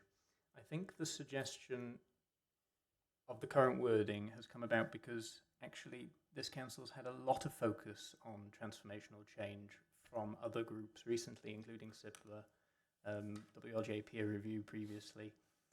So we were trying purposefully with this list of focus areas to come up with something that wouldn't duplicate what we've put forward previously, but also conscious of other audits that will be happening. I don't know if Amanda, as a member of the working group, has anything further to add on that one. No? Okay. Okay, thank you, Yolo. Councillor Charlie.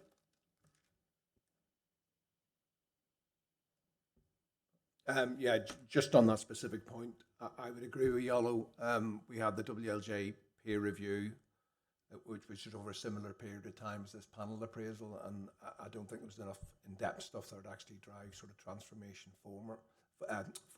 The work we're doing with CIPRA is an ongoing relationship, because you can take a snapshot of something in a few days and maybe not understand it as full as you need to. So we wanted to move the area of focus away from stuff we had already done, and I think a really significant piece of work you'll be aware of, Nigel, obviously, is the corporate joint committee. I think there's a real opportunity for the 6 leaders across North Wales there to look at drive transformation there as well, in terms of services that you don't need local knowledge, in terms of procurement, in terms of legal expertise, where we can sort of work together as 6 authorities and drive costs down for each authority. And I think that will require a lot of partnership work, and it'll require good leadership skills to hold all those different authorities together. But I think it's an area that could make meaningful change for us all. So I say it was partly not trying to replicate work we'd done before, and partly looking at what's going to come up in the future and what sort of skills we'll need to navigate and maximise the benefits from those changes. So thank you. Thank you, Councillor Charlie. Oh, Phil, sorry. Thank you, Chair.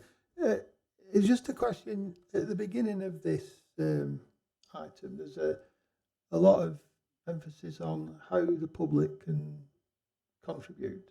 But in the body of the report, there doesn't seem to be any way of the panel actually talking to the members of the public, and I wondered how that was going to happen. Sorry, I should explain that I think you're referring to page 106 in the appendices, where we ask for public views. That's just a standard part of our document template for any documents that we publish, where we want to let the public know how to get in touch with us. But nonetheless, be assured that there will be a mechanism in the background of this feeding in public views.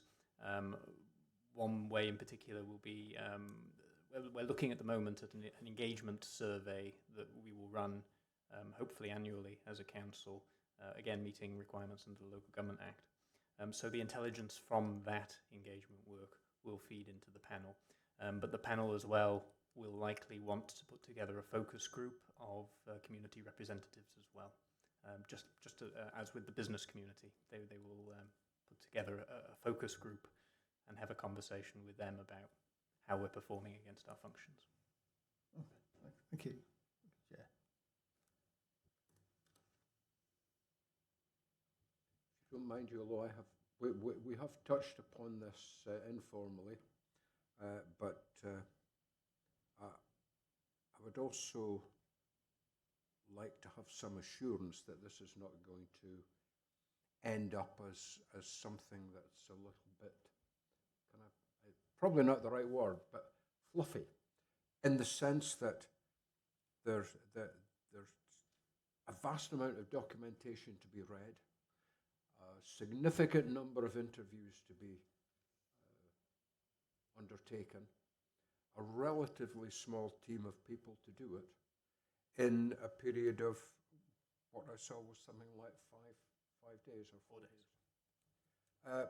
So I have no issue around the assessment being undertaken, but I am concerned as to what the actual outcome will be, given that we're back to this resource question once again. That the challenge is immense. I think personally. I don't disagree with any single one of your comments. It is a significant resource requirement to put this together. In terms of whether the output will be fluffy, as you say, I think I am assured in that the local authorities that have already been through the process and for which there have been reports produced, they have been quite insightful. So I'm assured from that perspective. And also, the reason we're putting forward these 3 areas and the way we've crafted the questions, the working group feels that these are the areas where actually that we can see that there could be value added from this assessment. So we've tried to not duplicate other subjects that have already been looked at, as I've said. So in giving the panel this direction, we hope that that will be step one in making it a valuable process.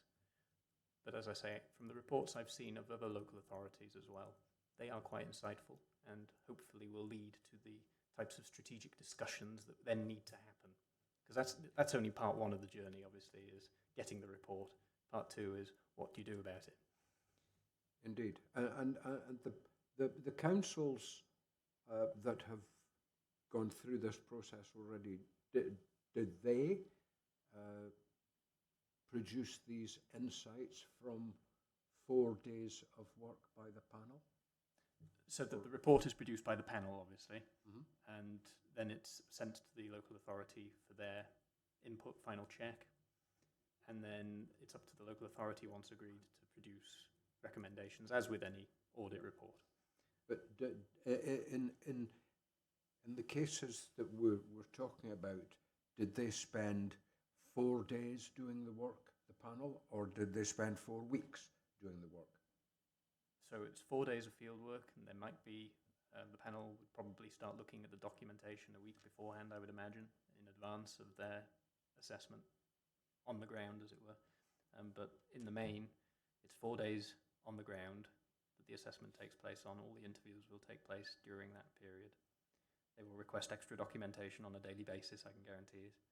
And by the end of their week, they will have formed their conclusions, and they will share those with the chief executive and the leader. Thank you. Thank you for that.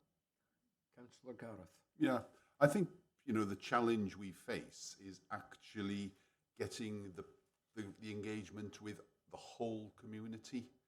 As Nigel mentioned, we need meaningful engagement with the business community, but also we need that diverse engagement with the whole community, with, you know, the working people, the small businesses, the larger businesses, the larger employers, the people who've got children in schools. And we've got to find a way where, you know, holding a public consultation during normal working hours during a week doesn't actually work for people who are working, running businesses, got child caring or caring responsibilities and things like that, because that's how we've done it in the past.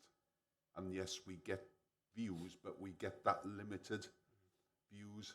So I've got no answers, but I think that's going to be key, is that we've got to try and touch all our community, and also get through to the people, the cynics, who go, there's no point us doing anything because they never take any action on it anyway.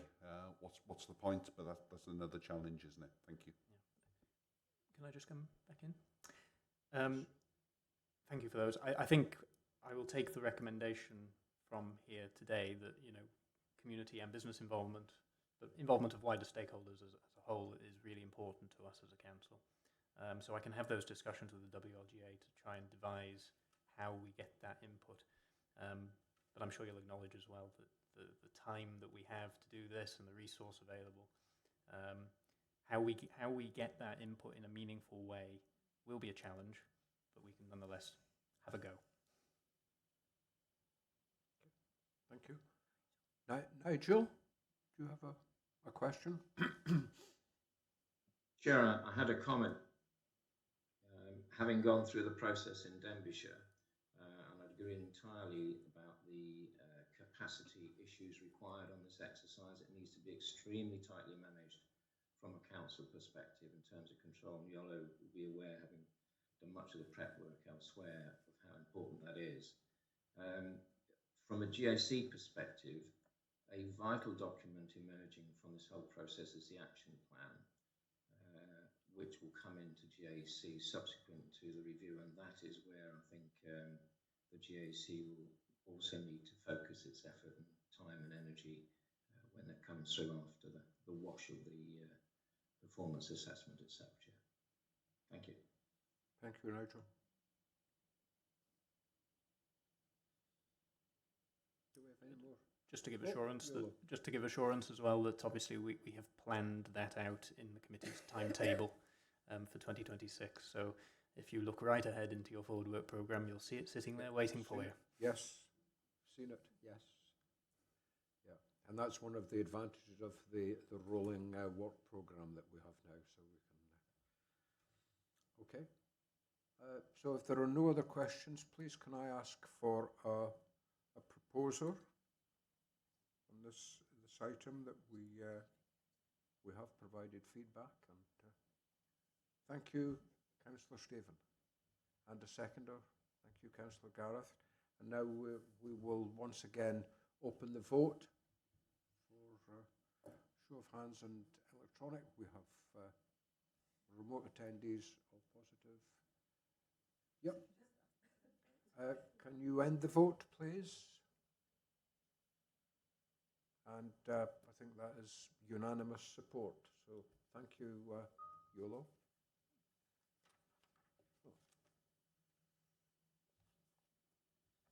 Thank you, Yolo. And your next item as well, item 10 on the agenda, the external regulatory reports. Thank you, and I can now wish you all a good afternoon.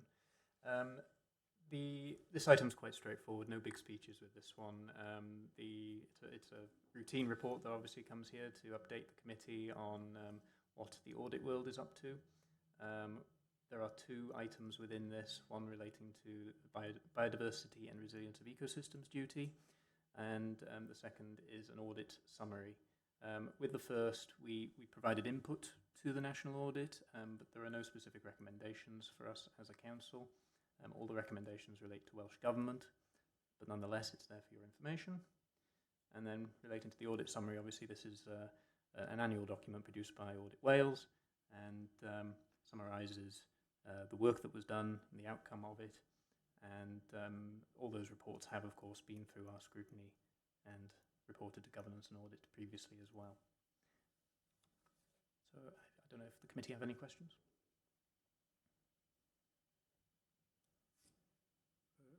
Councillor Gareth. Right, just picking on 2 points there really. The unscheduled care section is really interesting. What I find a little bit disappointing is that there isn't any explicit comment on the need to provide adequate funding to actually do this work properly. You know, because I think that's key, and that's key in actually getting the message possibly over to the you know, we've talked about those dialogues with the Welsh Assembly Government and things like that. You know, you can have as much work and identify these things as much as possible, but there's got to be funding for the council to be able to fulfil its duty there. And it'll probably come as no surprise, but my second point is that, you know, they were talking about financial sustainability, and it's got in here, which I totally agree with. These arrangements are not effective in actually addressing the scale of the budget gap and the low reserves, which provide significant long-term sustainability risks without transformational change. So, you know, again, you know, that's probably no surprise to anybody.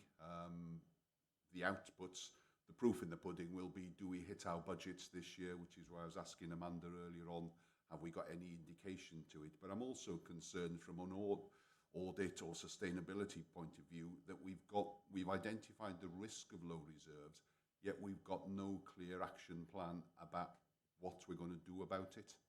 I understand the difficulties of, yes, with difficulty balancing budgets, how do you put money aside to get those reserves up? But I think to address these things, we need a clear plan and a medium-term plan to actually address it and do something about it. Thank you. Thank you, Councillor Gareth.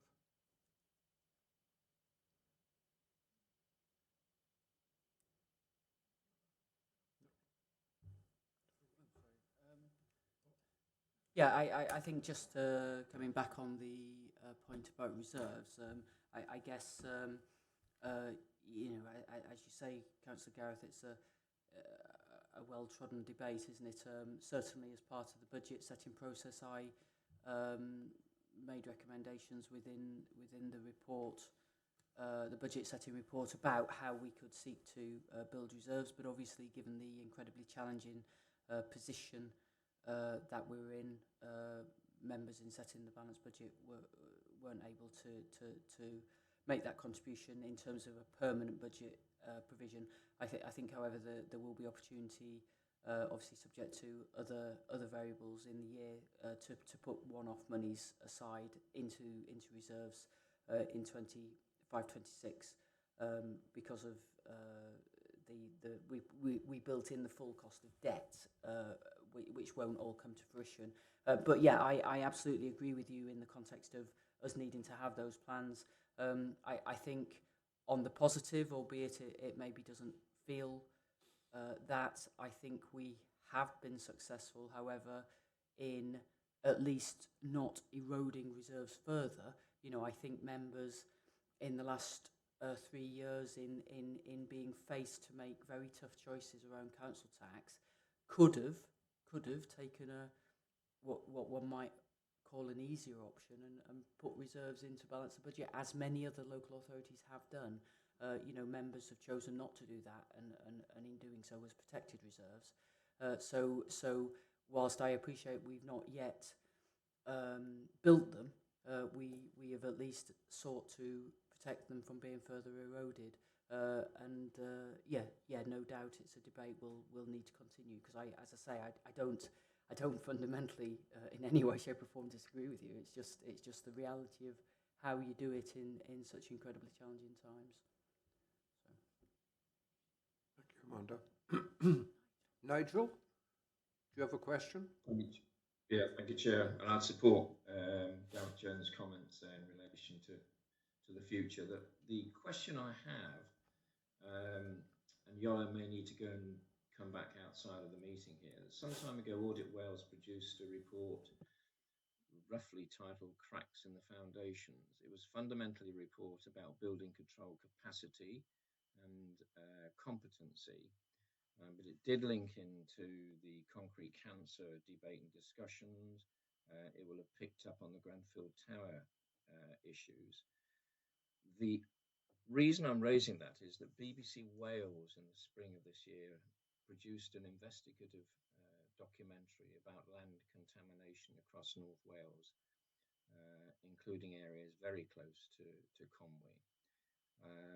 And I think it would be helpful to get an update as to whether we formally considered the Cracks in the Foundation report and allied papers.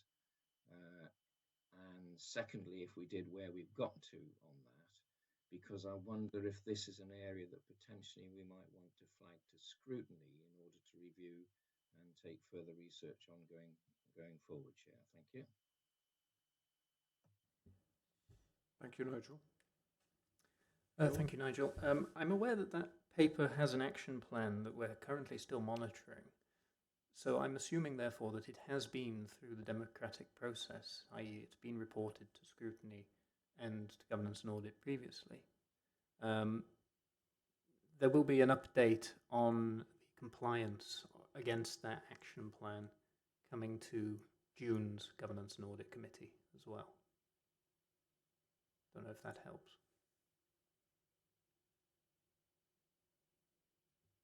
Yeah, through you, Chair. I just it will be helpful to know we were on it from a proactive sense, because I'm mindful there's rustling in the bushes about these issues at the moment, Yola, and I just wanted reassurance that we were on it. Thank you. I'll confirm exactly the timetable of when the report was received and where it's been and everything up to date. No problem. Okay, thank you, Nigel, and thank you, Yola.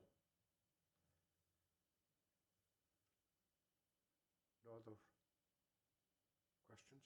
Okay. Oh, Michael, you have a question. Are we going to be able to hear you? No. Oh, Michael, we'll have to send a technician out to help you.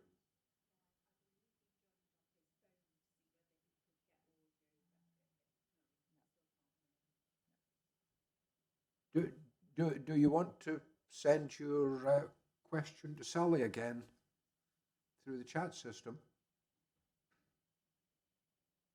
Yes.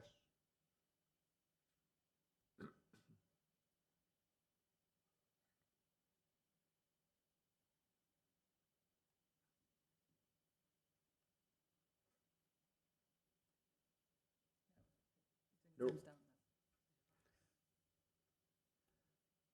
Okay, well, if there is anything, maybe you can just send Sally and me an email or something. We can follow it up on your behalf over the next day or two. Thank you. So if there's nothing else, well, please once again, can I ask for a proposer?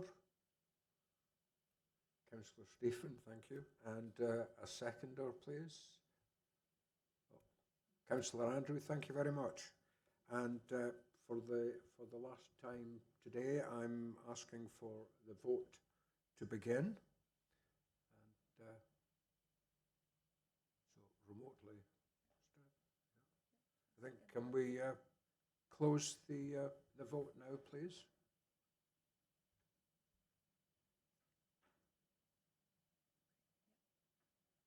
Yeah, it is unanimous. So thank you, Yulo. So that we've now come to the end of the agenda. So thank you everyone for your attendance and participation. Thank you for your patience as we've sort of had minor fights with the system from time to time. Thank you for your patience, Michael, for and yeah, I look forward to seeing you all in June again, and we'll have a look at the agenda, Phil. No promises, but we will look at it. So thank you, everyone, and safe travels.